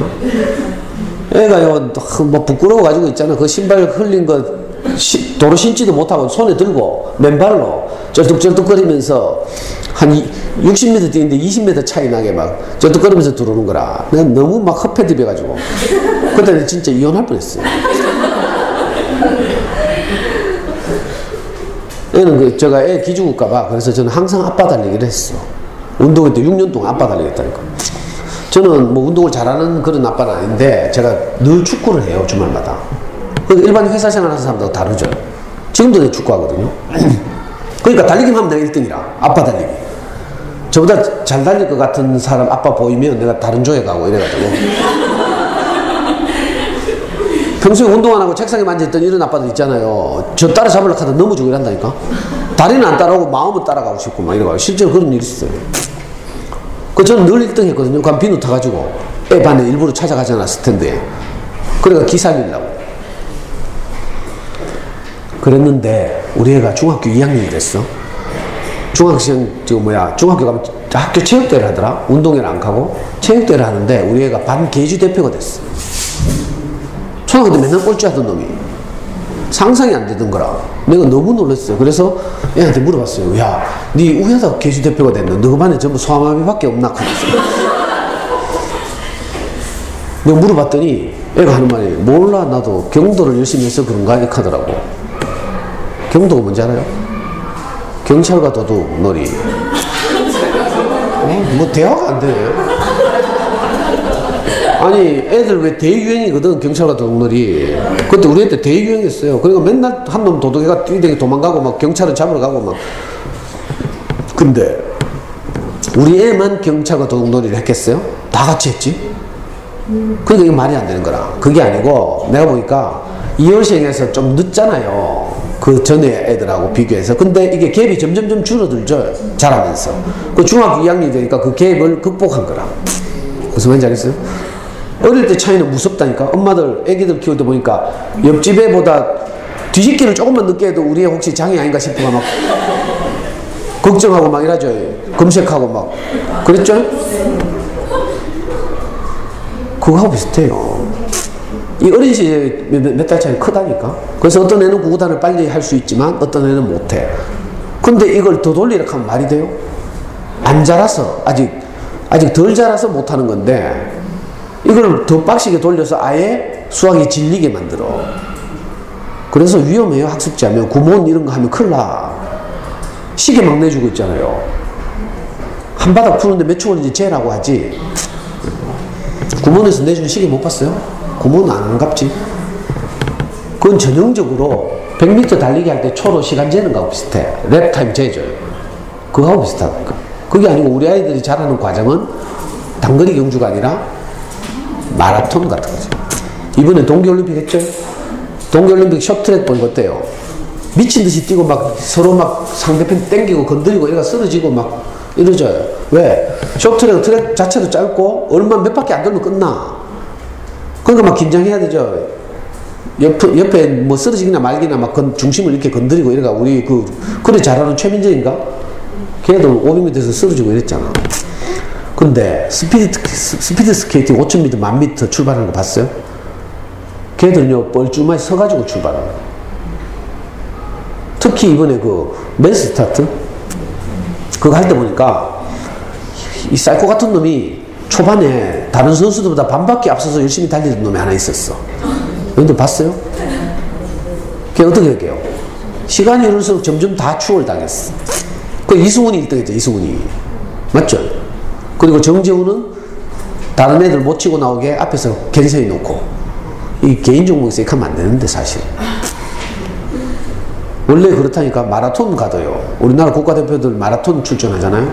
그럼 3명이 출전해? 올림픽 같은데? 그러면 기록 제일 좋은 애는 우승 후보죠. 근데 기록 3위 맡은 애, 3위 기록으로 예선 통과해서 국가대표 나간 애 있어요. 이런 애들은 감독으로부터 어떤 지시를 받는 줄 알아요? 다른 나라의 우승 후보도 케냐나 이디오피아나 이런 다른 나라의 우승 후보를 교란시키는 역할을 부여받아. 그래서 이런 애들은 10km, 15km 지점에서 먼저 치고 나가요. 그러면 경험이 없는 애들 같으면 선두 그룹하고 너무 차이 나면 우승 못 하잖아? 그럼 어떻게 해? 걱정되는 애들은 따라 뛰죠. 따라 뛰면 뭐 어떻게 돼요? 오버페이스. 그래서 다른 우승 후보들을 교란시키는 역할을 하고 지는 우승 못한 애들을 보고 뭐라고 불러요? 페이스메이커. 이게 영화로도 나오는데. 페이스메이커. 동네마다요 꼭 페이스메이커 같은 옆에 애들이 있다니까. 아니 어릴 때부터 막 잡아가지고 뭐 열심히 시키고 잘한다고 자랑하고 다니고 있잖아요. 커피숍 가서 커피 마시다 보면 막 그거 듣고 있다 보면 불안하잖아. 우리 애는 만원공 싶고 장애인가 싶고 막. 그러니까 페이스메이커들을 조심해야 돼. 동네 언니 조심해야 되고요. 페이스메이커 조심해야 돼. 이 동네 커뮤니티를 내가 해치는 말을 해서 미안한데 잘 살펴야 된다니까. 애들은 생명이 자라면 많은 문제들이 해결돼.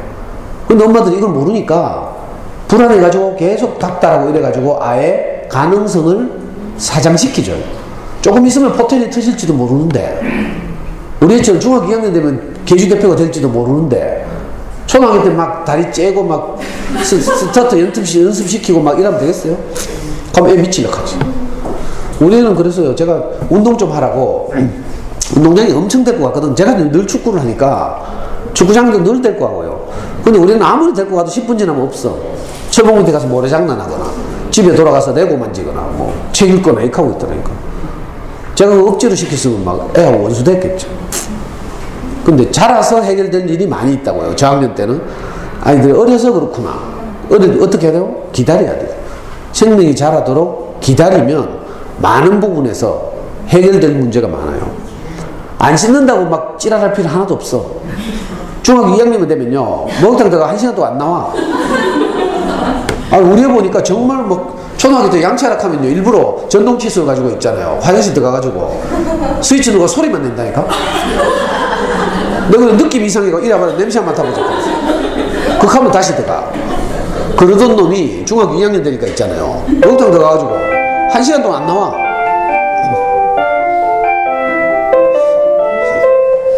뿐만 아니라 전용 거울과 빛과 가위까지 다 챙겨가지고 돌아다닌다니까. 그러니까 맨날 거울 보면서 지가 이거 머리 미장원에서 깎은 거 시야기 하잖아. 시야기.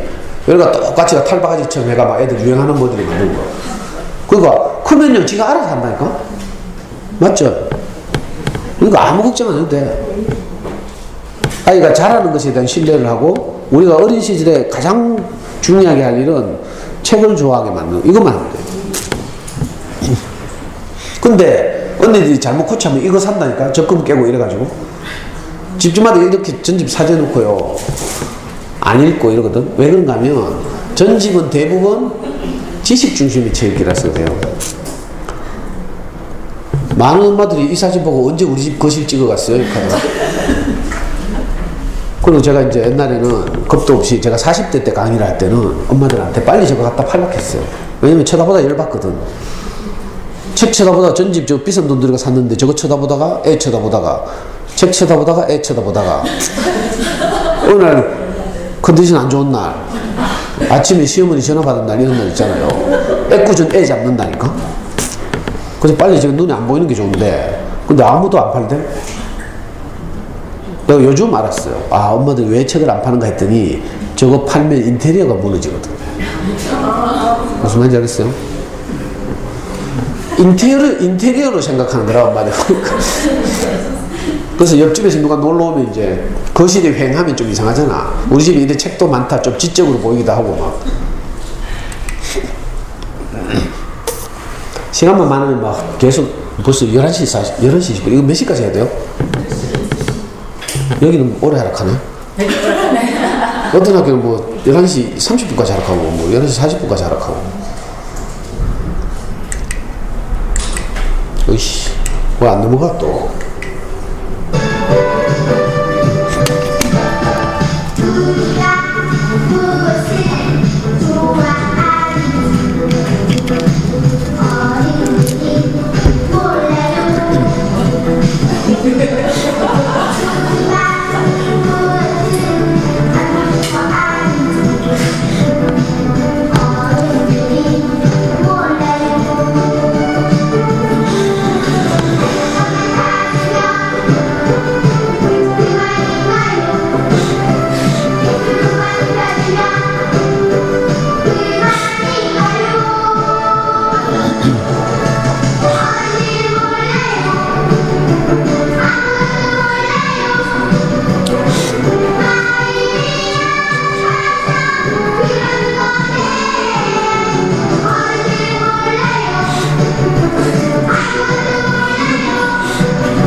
저는 유튜브에서 이 동영상 보고 너무 애들 마음을 잘 표현했다 싶어서 이 PPT 집어넣었는데 엄마들은 이거 다 알고 있더라.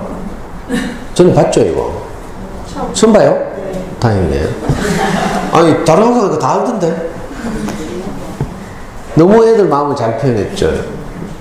아까 제가 마리아 몬테소리 여사의 그 세 가지 균형 잡힌 발달이 필요하다고 말씀드렸는데 학습과 관련된 영역이 인지 영역의 발달이라고 했고, 그 좋은 어린이책 읽기를 통해서 인지 영역이 잘 발달하면 그보다 더 좋은 그 사교가 없다 이런 말씀 드렸는데, 저도 이제 아이를 그렇게 키웠죠. 근데 공부가 너무 아쉬우니까 이제 결국 공부에 관심이 많을 거 아니에요. 그래서 아이를 키우다 보면 이상하게 애를 자꾸 혼내게 돼.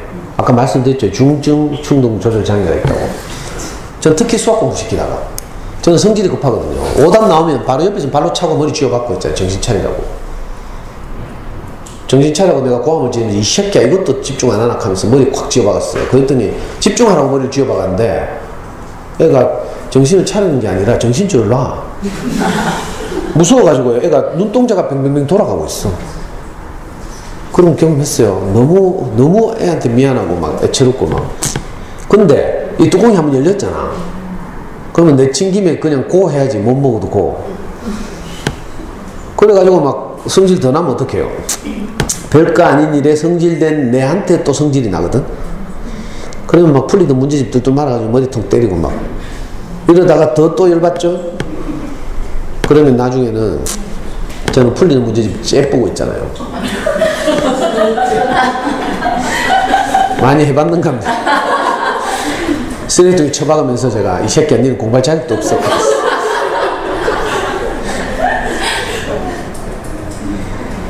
그렇게 하면 애한테 너무 미안하잖아요. 사람이 할 짓이 아니거든. 저는 진짜로 애가 너무 소중했어요. 내가 이제 험하게 자라가지고 좋은 아빠가 되고 싶었고. 그래서 애 재울 때도 사실은 있잖아요. 우리 와이프하고 같이 가서 애들 재우는데 애가 잠들었다 싶으면 와이프는 바로 지가 자러가 일찍 출근해야 된다고. 근데 저는 바로 안 자러가고요. 5분 후에 또 들어가 봐. 왜? 애가 이불 차냈을까 봐. 이불 차냈으면 다시 덮어주고요. 우리 애는 식은땀을 많이 흘리더라고. 식은땀 흘리면 그 가재 소금으로 식은땀 다 닦아주고요. 그리고 가끔씩은 애가 막 꿈을 꾸고 있어. 꿈에서 이제 괴롭힘을 당하나 봐. 그럼 제 마음이 어떤지 알아요? 할 수만 있으면 내가 꿈속에라도 들어가서 우리 아이를 돕고 싶다. 이런 마음이 있어. 근데 이상하게 내가 그런 깊은 마음이 있는데도 불구하고 수학 공부만 시키면 그러니까 내가 스스로 얼마나 자책이 되겠어요. 그래가지고 나중에는요, 도저히 안 되겠다 싶어서 내가 애 잠든 후에 수학 채점을 했잖아. 밤 12시 넘어서. 우리 애는 이제 공부를 좀 잘해가지고 이제 학교 수학은 걱정 안 했어요. 그래서 잠수내에서 수학 전공자들이 저한테 애 아깝다고 수학 공부 이렇게 시켜보라고 그래가지고 우리 애는 이제 시중에 나오는 수학 문제집이나 교재가 난이도로 총 5단계로 나눌 수 있어요. 교과서 김책 수준이 1단계, 경시대 수준이 5단계예요. 요즘은 뭐 경시대 이런 거 잘 안 하니까 이제 우리 아이는 4단계 문제집을 가지고 생각하는 힘을 자라게 하기 위해서 하루에 4문제씩 수학 공부를 했어요. 저는 5문제 하자고 하고 애는 3문제만 하겠다고 해서 타협해가지고 4문제씩 매일 했어요. 4문제를 하는 대신에 그 4문제를 해결한 과정을 전부 풀이 과정을 노트에 적도록 5, 6학년 때부터 이렇게 5, 6학년 때부터 대학 들어갈 때까지 이렇게 수학 공부를 했는데 4문제. 근데 어느 날 채점을 하는데 4문제가 다 틀린 거라. 내가 어떻게 할게요? 이거 안 해보고 왜 알지? 정말 열이 확 받아가지고 아니 네가 꼴랑 4문제를 하면서 이걸 다 틀리나 이러다가 진짜 자는 걸 깨워가 찬물로 세수하고 오답 처리하겠어. 한번 해봐. 이게 할 짓이 아니잖아요. 그 당시에는 순간적으로 열받아서 그렇게 했지만 하고 나면 진짜 내가 미칠 것 같거든. 왜냐면 내가 불안해서 그런 거죠. 우리 아이를 서울대를 보내고 싶은데 이놈의 서울대는요, 이게 아무래도 안심이 안 돼. 여러분들 공부 잘하면 내가 안심이 될 것 같죠? 안 그래요. 3등 하잖아? 1등 하고 싶어. 1등이 기대가 돼. 애가요, 반에서 1등 하잖아? 그러면 전교에서 몇 등 하는 공 관심이 이렇게 간다니까? 이 빌보드 차트처럼. 그래가지고 전교 1등 하잖아요. 그럼 안심이 될 것 같아요? 천만에요. 전교 1등이 몇 명인 줄 알아요, 전국에?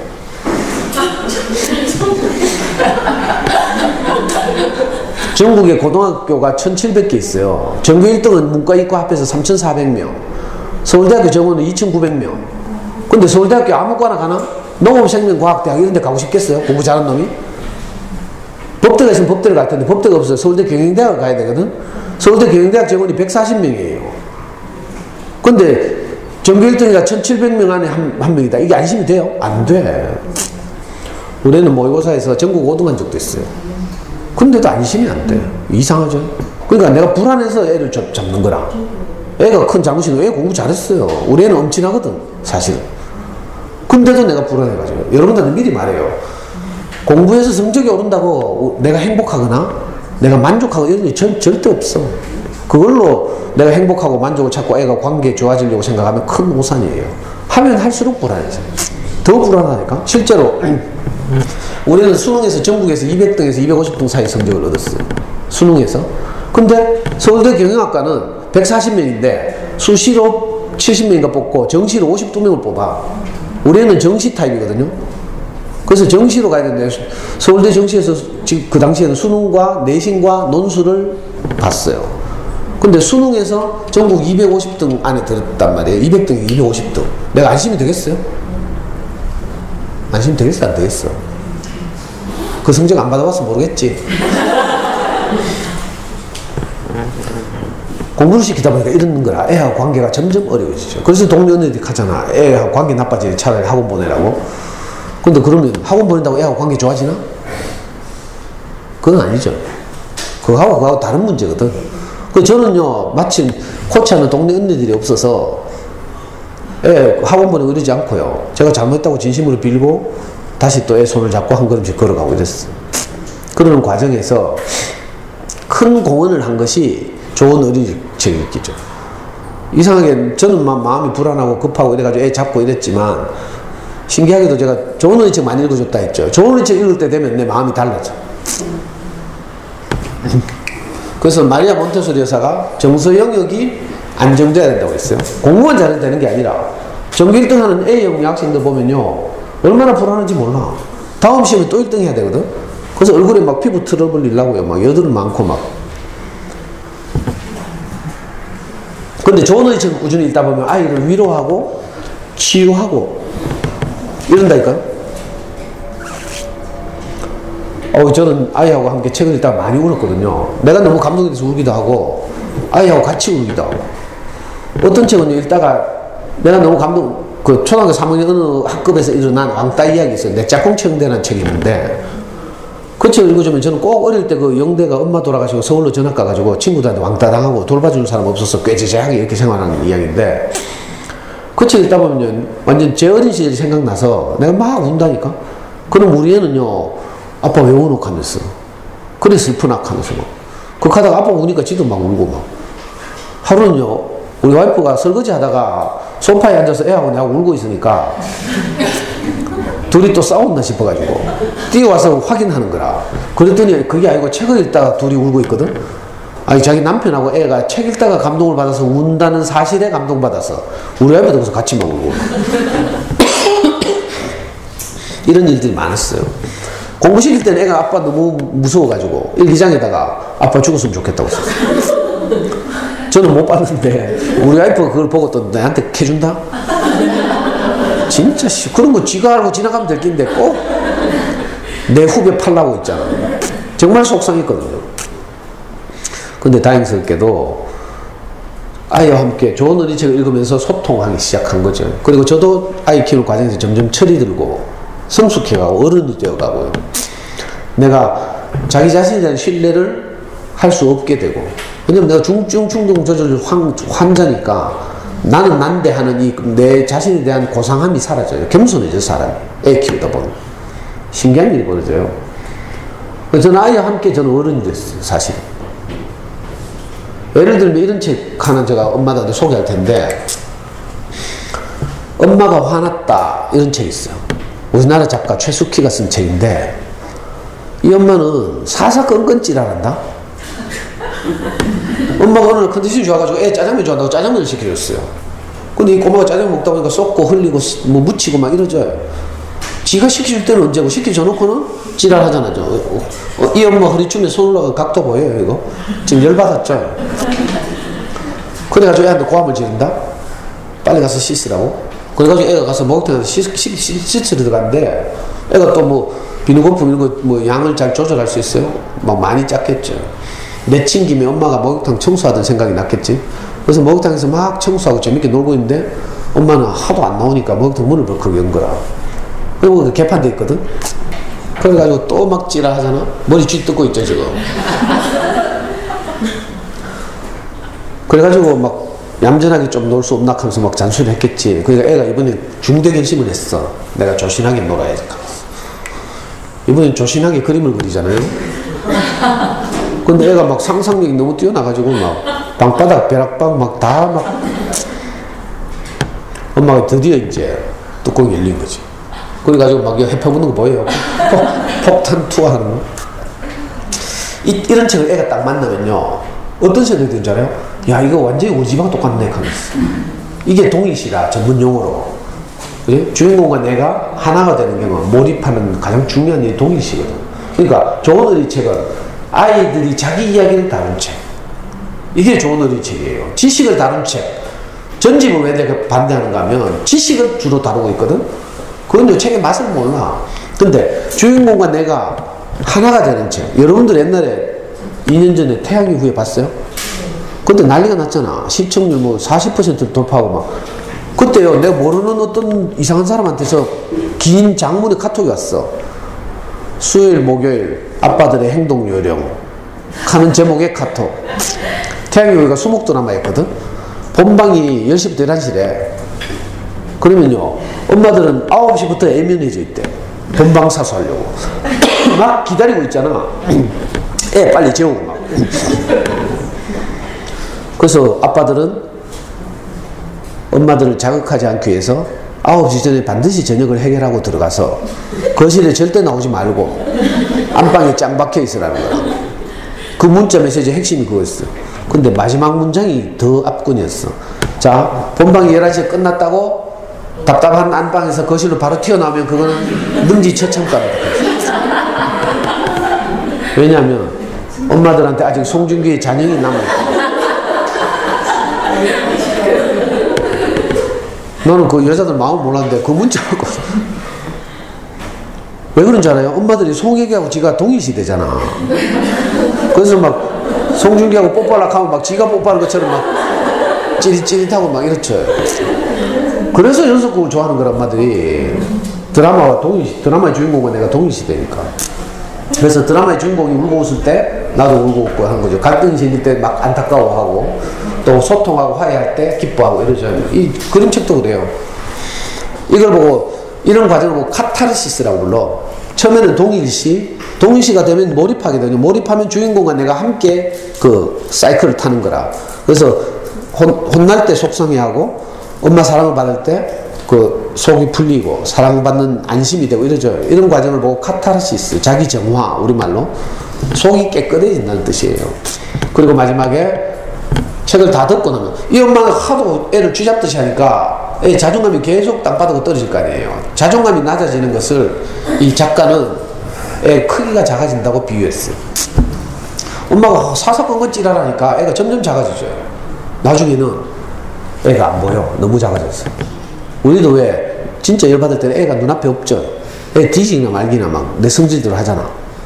이게 애가 눈앞에 안 보인다는 거, 눈이 안 보이는 거죠. 애가 안 보이니까 우리처럼 이 아줌마가 그제서야 맨정신이 돌아온 거라. 애가 안 보이니까.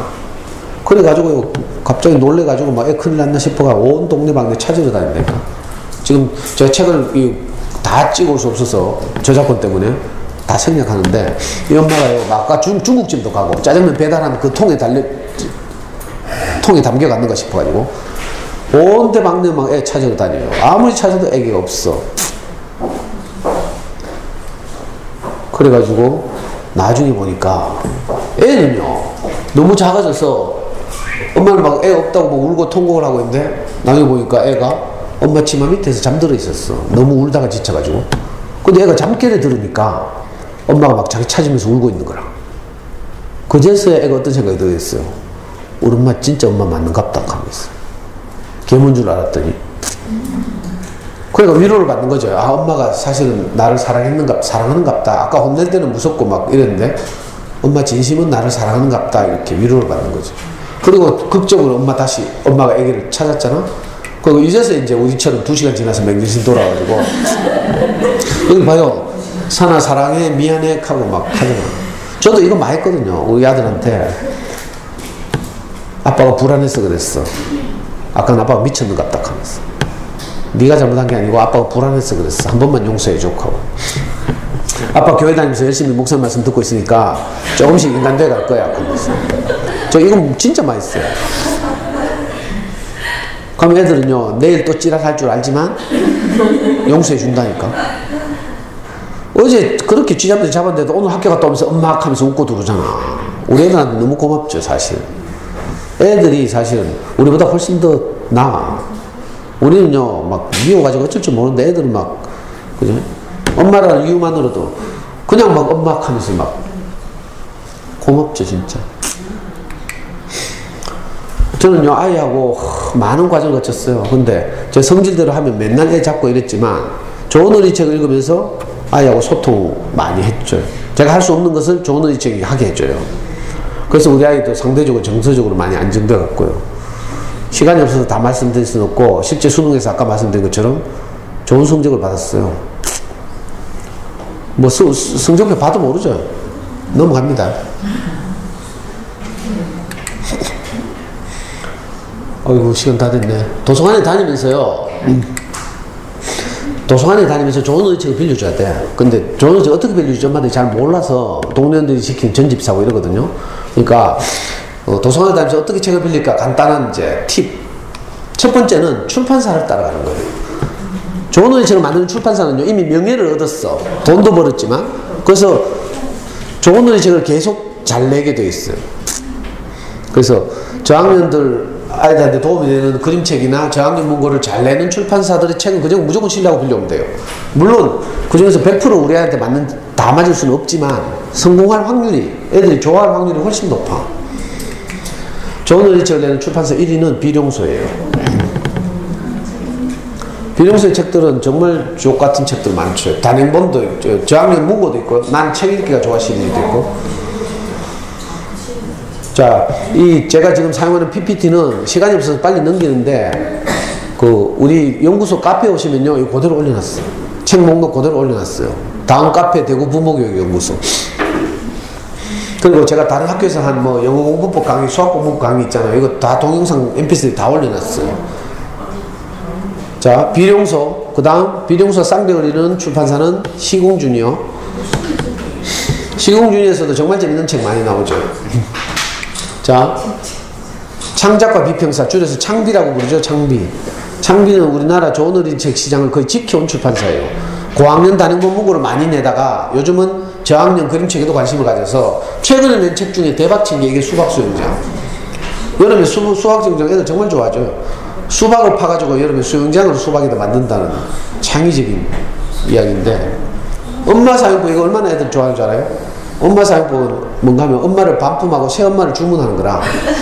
그럼 매뉴얼이 따라 나와. 엄마 사용법 그래서 제가 이거 우리 연구소에서 애들하고 일주일에 한 번씩 어린이를 위한 인문학 수업하면서 그림책이나 이런 책을 가지고 애들하고 팀을 짜서 학년별로 수업을 하거든요.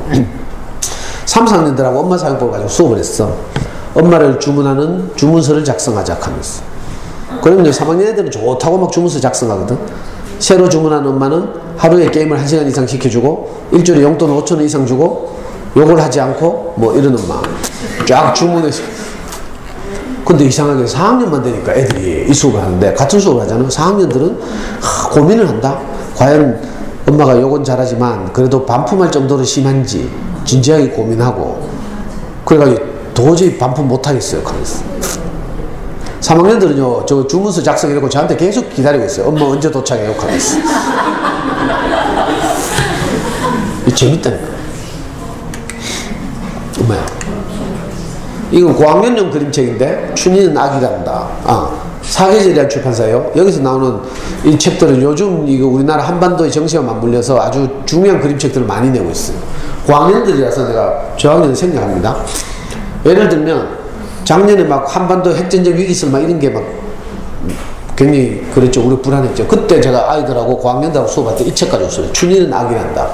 저 책 보면요, 제일교포 3세가 쓴 책인데, 일본에서 이제 초등학교 다니는 이 제일교포 3세가 자기 초등학교 때 있었던 실화예요. 초등학교를 마치고 집으로 돌아오는 길에 보면 항상 어떤 집 앞을 지나가게 되는데, 그 집을 보면 할머니하고 어떤 아줌마하고 둘이 살아. 근데 이 할머니가 항상 어떤 노래를, 자기가 알 수 없는 노래를 부르면서 기저귀를 빨아 늘어요. 그 노래가 나중에 보니까 나이 살던 고향은 꽃피는 산골하면서 그 할머니가 제일교포 3세라. 근데 할머니가 늘 기저귀를 빨아 늘어. 그래 애들이 하도 궁금해가지고 자기들 볼 때 이 집에 아기가 없는데 왜 기저귀를 자꾸 빨아 넣어요? 하니까 할머니가 하신 대답이 40살 먹은 40살 넘은 그 아줌마가 춘이거든. 춘이는 아기란다 하면서 40살 넘은 아기가 기저귀를 차고 사는 거라. 왜 그런지 알아요? 이 춘이를 뵀을 때, 할머니가 뵀을 때 히로시마에 살았거든. 히로시마에 원자폭탄이 떨어져서 이 방사능이 피폭당한 거죠. 그래가지고 이 춘이라는 아기가 중증 발달 장애, 40이 넘었는데도 기저귀를 차고 똥오줌을 엄마가 가려주면서 이렇게 살아야 돼요. 그래서 이 할머니는 자기 신세가 너무 처량하니까 늘 고향을 그리워하면서 기저귀를 빨아넣는 거라 이야기를 하고 있어요. 이 책이 주는 메시지는 뭔지 알아요? 어떤 경우에도 전쟁은 안 된다. 그리고 특히 정치가들은 항상 전쟁에 대해서 어떤 명분을 가지고, 이유가 다 있죠. 전쟁하는 미국대로, 뭐 이란은 이란대로, 이라크는 이라크대로 다 이유가 있어요. 근데 전쟁이 일어나면 누가 다쳐? 우리 같은 민간인들이 다치는 거죠. 평범한 이 할머니처럼. 그래서 아이들한테 어떤 명분으로도 전쟁을 반대한다, 이 메시지를 주는 좋은 책이죠. 올해는 제가 다른 책으로, 이제 지금 27일날 남북 정상회담 하잖아. 그래가지고 저는 원래는 어디 갔노? 이 길버드니 책도 애들 정말 좋아하죠. 이 지원이와 병관이 시리즈 유명한 시리즈인데 애들 정말 좋아해요. 왜냐하면 자기들 이야기 같거든. 저는 이 길버드니 책들 그림도 조잡하고 이래가 마음에 안 들었는데, 세계적인 그림책들에 비하면, 근데 애들이 너무 좋아해서 내가 인정했어요. 할 수 없이. 왜냐하면 이 길버드니에서 어린이 책을 만드는 편집 주관이 있는데, 이 고대영 선생이라고 작가예요. 이분이 자기 애 키우는 이야기를 스토리를 썼어. 자기는 그림을 못 그리니까 그림 작가는 따로 불러서, 그 자기 딸의 이름이 지원이고 아들의 이름이 병관이에요. 근데 작년에 대구 내려서 이분이 강의를 하는데 지원이가 벌써 대학 졸업하고 취직했대. 근데 우리 아이들한테는 여전히 자기 또래 아이들로 인식되고, 저는 지하철을 타고서 저 가지고 애들하고 수업을 할 때는 우리 지하철 상인역에 다 모였잖아. 상인역에서 우리 연구소 진천역까지. 그죠? 지하철 직접 저하고 같이 타보는 이런 수업도 해보고 이랬어요. 이런 출판사는 이제 시간이 없어서 그냥 넘어갑니다. 제가 출판사나 좋은 책들을 소개하는 건 그대로 PPT로 올려놨어요. 두 번째 방법은 베스트셀러를 따라가는 거라. 가장 많이 팔린 책.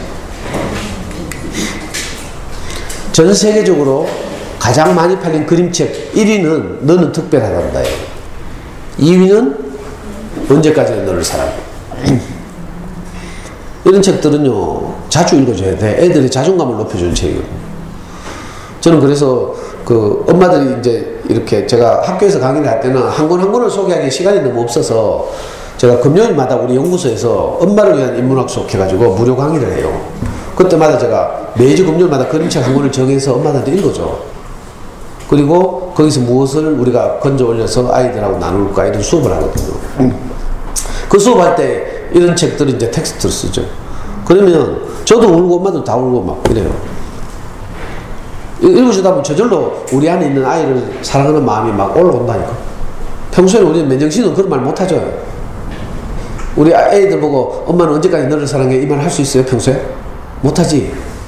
평소에 우리가 하는 말은 딱 정해져 있어. 명령, 지시, 확인해보고 제대로 안 됐거든. 질책, 비난.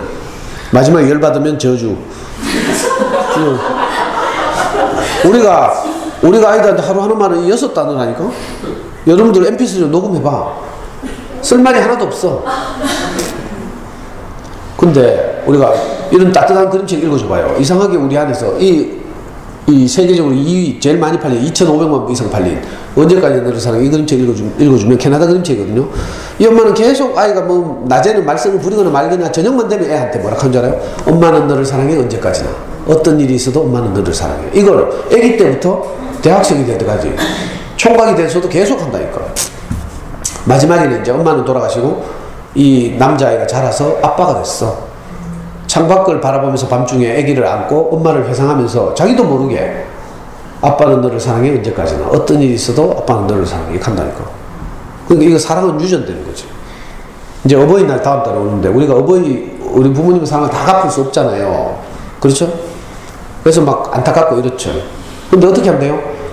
우리 부모님이 우리를 사랑하신 것처럼 우리가 우리 아이들을 그렇게 사랑하면 돼. 이게 사실은 부모님 은혜를 갚는 가장 좋은 방법이에요. 그게 어디서 온 거예요? 내가 원래 그런 사람이라서가 아니라 나도 모르게 내가 받은 사랑을 다시 우리 아이들한테 흘려보내는 거라. 이런 그림책도 읽으면 저절로 마음이 따뜻해져요. 제가 대표적으로 두 권만 들고 온 거라. 더 궁금하시면 우리 다음 카페 대구 부모교육에서 들으시면 제가 매주 금요일마다 엄마들하고 하는 강의가 그림책 소개나 이런 것들이 매주 동영상과 mp3로 촬영돼서 올라가요. 10년치 분량이 그대로 올라가 있어요. 다음 카페 들어기 귀찮으면 유튜브 검색해 봤다고요. 이거는 고학년용 책 중에 전 세계적으로 가장 많이 팔린 책 1위가 샬롯의 거미줄. 자, 넘어가요.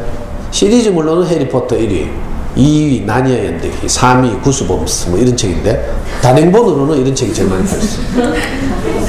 자, 이건 고학년용 우리나라 책 베스트셀러, 교과서에도 실리고 이런 책들이죠. 자, 세 번째 방법은 수상작을 따라가는 거예요. 저학년이니까 저는 글밥 많은 책 읽어줄 생각하지 말고요. 그림책 읽어주면 돼, 그림책. 엄마는 목도 아프고 하니까. 그림책 중에서 가장 실패하지 않을 확률이 높은 책은 그림책의 노벨상이라고 부르는 칼데콧이라고 있어요. 그림책 앞에 보면 딱지 다 붙어 있죠. 이게 칼데콧 받았다는 뜻이에요. 1년에 딱 한 권에게 칼데콧 메달, 후보가 되었던 몇 권에게는 칼데콧 아너라고 해서 세계적인 그림책들 있죠. 그림책이라고 무시하면 안 돼요. 자, 이런 책들을 도서관에서 빌리면 돼요. 칼데콧이라고 검색하시면 한 200권 번역되어 있어요. 우리나라에 번역되어 들어온 책이.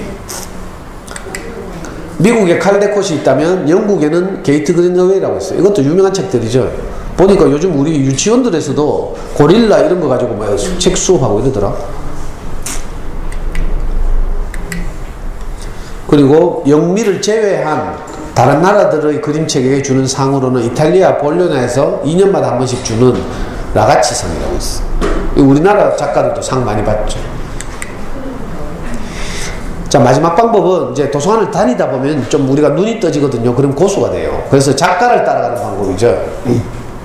우리 애는 책을 좋아하다 보니까 나중에는 지가 좋아하는 작가도 딱 정해져요. 우리 애는 영국 작가 로알드 달이라는 작가를 굉장히 좋아하거든.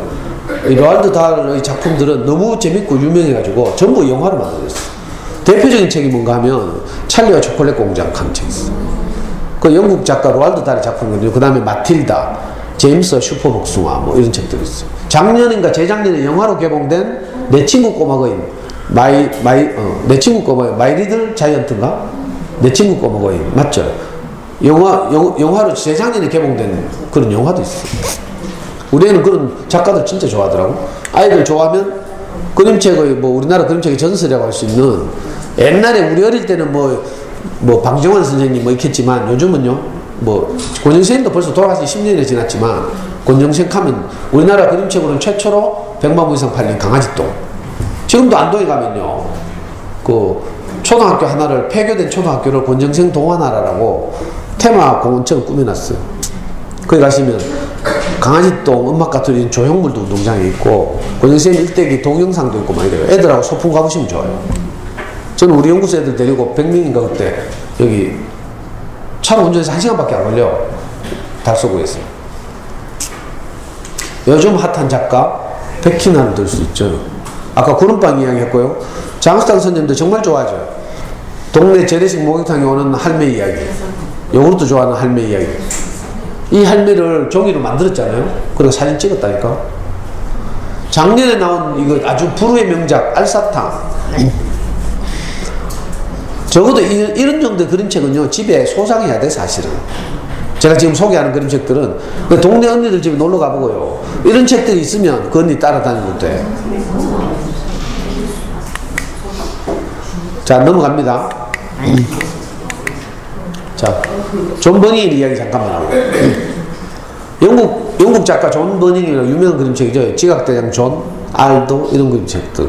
알도 이런 그림책은 옛날에 어떤 대학에서 논술 제재로 나왔어요. 그림책이랑 무시하면 안 된다니까. 존 버닝햄은 우리 어른들과 다르게, 일반 어른들과 다르게 아이들의 내면을 잘 포착해서 그려내요. 지각대장 존도 그렇죠. 아이들을 이해하지 못하는 어른들의 이야기를 다루고 있고. 하루는 제가 1학년짜리들하고 요 알도라는 그림책으로 수업을 했어요. 알도는 뭔가 하면 토끼같이 생겼죠, 여기. 요 주인공 존의 내면이래, 내면. 알도는 항상 용기가 필요할 때 자기 내면하고 대화하는 거라. 무슨 말인지 알겠어요? 그래서 알도야 힘내 하고 막 이런 식으로. 그죠? 자기 내면이에요. 그래서 얘는 잘 때만 되면 알도하고 헤어지는 거라. 알도 잘 가 하면서 내일 또 만나 하면서. 우리도 왜 어려울 때 힘내자 하면서 이렇게 자기하고 대화할 때 있잖아요. 그 아이들 이제 우리가 그냥 아무 생각 없이 돌아다니는 것 같지만 사실은 어려운 일이 많거든요. 학교 생활하고 이러다 보면. 그럴 때마다 자기 자신에게 용기를 주고 이러는 거죠. 제가 이 책 가지고 수업을 하면서 애들한테 1학년짜리 애들한테 물어봤잖아. 혹시 너희들한테도 자기만의 알도 같은 거 없어? 이렇게 물어봤어요. 그랬더니 1학년 여학생이 한솔초등학교 다니는 1학년 여학생이 뭐라 한 줄 알아요? 저는 투명인간이 있어요. 무슨 말인가 했더니 자기는 학교 갈 때 늘 투명인간 손을 잡고 간대. 엄마가 회사를 가거든. 그러면 이제 지 혼자 학교 가야 되잖아. 그럴 때 엄마가 투명인간처럼 옆에 있다고 생각하고 자기는 학교를 간다는 거라. 내가 뭐 그때 그 1학년짜리 여자애가 얼마나 마음이 짠하든지 바로 그 엄마한테 카톡 날렸잖아. 너 딸이 가더라 하면서. 엄마 얼마나 기쁘겠어요. 아이가 그렇게 그죠? 자기 자신 안에 있는 또 다른 자아와 대화하면서 용기를 얻고 이렇게 학교 생활하는 거라. 그러니까 엄마 너무 감동받았어요. 저도 너무 감동받았어요. 그 감동을 제대로 지금 전달 못하고 있는데 그리고 1년이 지났어요. 지금 애가 2학년이 됐어. 요즘 내가 최근에 물어봤거든요. 야, 투명인간 잘 있나? 하니까 애가 하는 말이 이제 투명인간하고 나 학교 같이 안 다녀요 하면서. 투명인간은 집에서 내 기다리고 있어요. 좀 자랐죠. 학교에 이제 혼자 갈 수 있는 거라. 그리고 사실 엄마 직장에 있지 집에 없어. 근데 엄마가 집에서 기다리고 있다고 생각하고 학교 생활을 하는 거죠. 신기하죠. 우리 아이들은 이렇게 자기만의 알도가 있다니까. 그래서 용기도 얻고 힘도 내고 위로도 받고 이러는 거죠. 그 좋은 책을 읽으면 이렇게 아이들의 내면을 어루만질 수 있어요. 너무 신기하죠. 아이들하고 이야기하면 저는 이제 어린이를 위한 인문학 수업할 때 엄마들한테도 잘 이야기하지 못하는 아이들의 마음을 끄집어내서 표현해보게 하거든요. 엄마 욕도 해보라 하고, 엄마가 집에서 하는 욕을 리얼하게 쓰는 사람 상금 1,000원 준다 하면 있잖아. 애들이 막 얼마나 욕을 리얼하게 하는지. 나 엄마도 욕 그리 잘하는 줄 있고, 애들하고 수업하면서 알았다니까? 겉으로는 다 교양있게 이렇게 화장하고 이렇게 이쁘게 있잖아? 근데 애들을 통해서 들어보면 이건 완전히 뭐 폭군이 따로 없어. 가자. 자, 시간이 없어서 이건 그냥 우리 연구소에 올려놨으니까 다운받아 보세요. 자, 갑니다. 마지막으로 내가 인증샷. 우리 애가요 25살 때 제가 하도 어릴 때부터 니는 판사가 되라 해가지고 법률가가 되라 했거든요. 근데 애는 관심이 없어. 옛날 우리처럼 뭐 권력, 명예 이런 데 관심이 없어요. 그래서 지금 해외 취업 나갔다 했죠. 근데 아빠가 하도 캐놓으니까 미안해서 그런지 2년 전에 있잖아요. 어느 날 여름이었는데 8월달이었어요. 카톡이 왔어요. 제가 일요일에 교회 가서 말씀 듣고 있는데 카톡이 왔어요. 아빠 하면서 왜? 하니까 시험이 와 이래 쉽노 하더라고. 그래서 내가 무슨 시험? 하면서 물어보니까 로스쿨 입문시험 이렇게 하는 거라고. 그래서 내가 이 새끼가 로스쿨 입문시험을 쉽다 하니까 말이 됩니까 이게? 그래서 내가 막 짜증을 내면서 내 그럴 줄 알았다 막 하면서 평소에 책 좀 읽어라 개책 하면서 내가 막 했어. 그랬더니 우리 애가 기분이 팍 나빠가지고 아무 말이 없더라고. 나중에 한 달 후에 발표가 났어요. 그리고 인증샷을 나한테 보내왔어. 로스쿨 입문시험은요 뭔지 알죠? 로스쿨이 뭔지 알지? 우리나라 20대 중반에서 30대 중반의 청년들 중에서 가장 논리적인 사고를 요하는 법률가를 양성하는 학교가 로스쿨이잖아요. 법학 전문대학원. 그러니까 문과에서 가장 우수한 애들 중에 이제 뭐 교수가 되거나 뭐 다른 길로 가는 애들 제외하고 1년에 7,500에서 8,000이 이 시험을 준비해요. 그래서 2,000명의 정원인 로스쿨에 응시하는 거죠. 우리 애가 시험 칠 때 7,500명이 시험을 쳤는데 과목은 딱 2과목밖에 없어. 2과목. 언어 이해하고 논리 추리 논증 2과목. 그리고 이 시험의 특징은요 교과서가 없어. 무슨 말인지 알겠어요? 벼락치기를 할 수 없다는 뜻이에요. 특정 교재가 있어 그것만 달달 외우면 될 것 같으면 쉬운데 문제는 그게 아니고 이 청년이 지금까지 어떻게 논리적으로 성장해 왔는지를 평가하는 거라. 그 기출 문제집은 있지만 교과서는 따로 없는 이상한 시험이라니까. 근데 우리 애는 고등학교 가면서 입시한이라고 책 못 읽었어요. 중3 때까지 책 많이 읽었지. 고등학교 가서 못 읽었어요. 대학 들어가서 1년 동안은 어딘가 홍대 맨날 클럽 놀러 가더라. 신입생으로서 즐긴다고. 2학년에 돼서는 군대 갔어요. 군대 가서 2년 썩었죠. 24살 때가 복학을 했어. 그러고서 또 교환학생 나가더라. 그리고 외국에 또 외국대학 가서 1년 있다 왔어. 그러니까 25이 된 거라. 무슨 말인가 하면 다른 아이들과 별반 다를 바 없는 생활을 했다는 뜻이에요. 근데 로스쿨 입문시험을 딱 쳤잖아. 언어 이해 과목에서요. 이거 보여요? 네. 점이 와 이래 많노? 화면에. 이거 뭐 이 점 뭐예요 이거? 좀 학교 좀 닦으라 캐 이거. 언어 이해라는 과목에서 100분위가 95% 상위 5%라는 뜻이에요. 35문제 중에 34문제를 맞췄거든. 근데 문제가 쉬웠어. 그래서 5%는 다 맞거나 하나 틀렸다는 뜻이에요. 그래서 우리 아이는 한 문제밖에 안 틀렸는데 상위 5%. 자, 추리 논증은 35문제 중에 29문제를 맞췄대. 좀 어려웠죠. 근데 100분위는 상위 1.8%. 보여요 이거? 네. 제가 이거 결과를 받아놓고 깜짝 놀랐어요. 7,500명 중에 120등 했잖아. 잘했죠? 별로 안 놀래네. 어이씨. 아니 120등이면 답답해 죽겠네. 서울대 로스쿨 정원이 160명이야. 연세대 고려대 정원이 120명. 한양대 성균관대 정원이 80명. 뭐 좀 알아듣나 모르겠네. 경북대 로스쿨 가려면요 이 시험으로 평균 110점 정도면 경북대 로스쿨 가. 근데 우리 아이가 평균 점수를 합하면요 135점인가 이렇거든. 뭐 좀 이제 리액션. 아니 제가 뭘 말하고 싶어서 가지고 나왔어요. 우리 애는 고등학교 이후로는 다른 아이들과 똑같은 생활을 했다. 근데 이 시험 결과를 보고 아이도 놀라고 나도 놀랐어요. 아, 어린 시절의 좋은 어린이 책 읽기가 우리 아이의 평생에 영향을 미치는 거야. 무슨 말인지 알겠어요? 고등학교 이후로는 똑같이 살았어. 근데 어린 시절의 책 읽기가 우리 아이를 어떻게 논리적으로 자라게 한 거죠.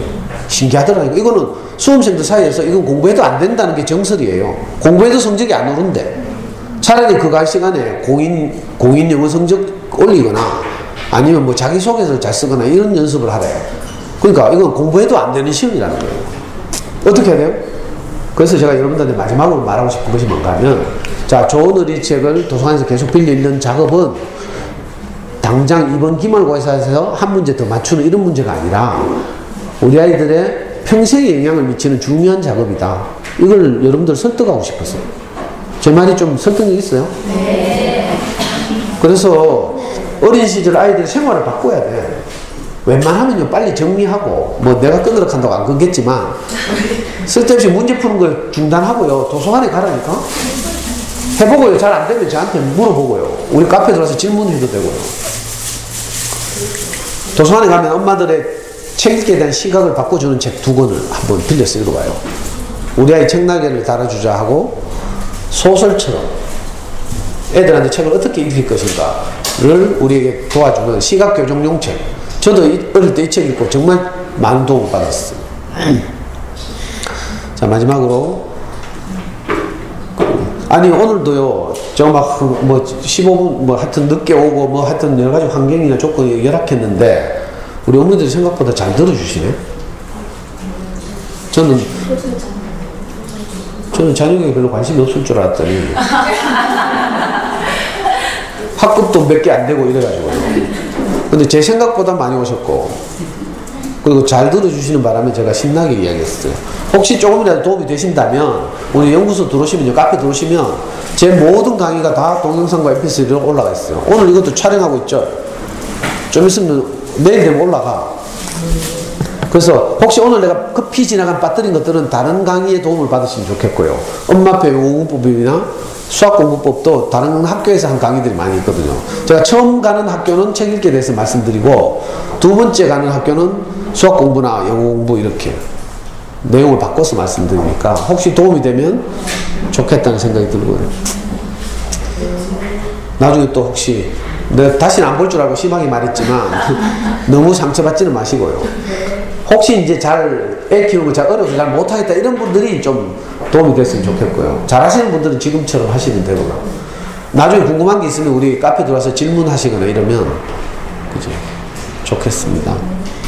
또 인연이 됐으면 좋겠어요. 내년에 불러주시면 뭐 어떤 학교도 이렇게 해요. 엄마들이 요거 뭐 평점 쓰죠. 평점 엄마들 마음대로 해도 되는데 도움이 되면 내년에 저 선생님 꼭 불러주세요. 내년에 수학 강의 해주세요. 이렇게. 세천은 영어 강의 해달라고 엄마들이 많이 해가지고 학교에서 학부부장 선생님이 전화를 딱 하면서 저한테 원래 우리 학교에서는 영어 강의를 해달래요. 그럼 이렇게 말한다니까. 어떤 학교는 수학 강의를 해달래요. 이렇게 말하고. 그렇게 해주시면 혹시 또 내년에 학부부장님 안 바뀌면 내년에 또 부르겠죠. 어떤 학교는 막 얼마 전에요, 2주 전인가 남산초등학교 갔는데 교양선생님이 이상하게 그 학교는 안 가고 끝까지 듣더라. 오늘 제가 무미건조하게 이야기했죠. 그날은 교양선생님 물고 엄마들 다 울었어요. 제가 막 울면서 이야기해가지고. 아니 그래가지고 교양선생님이 저를 앵콜로 또 불렀잖아. 지금 5월달에 또 가요. 가정의 달에. 그때 저학년 수업했거든. 고학년들한테도 좀 이야기 들려달라고 앵콜도 한다니까. 참 내 입으로 내 자랑을 뒤다 뒤. 하여튼 잘 들어주셔서 감사하고 또 인연이 되었으면 좋겠다 이런 뜻입니다. 마치겠습니다.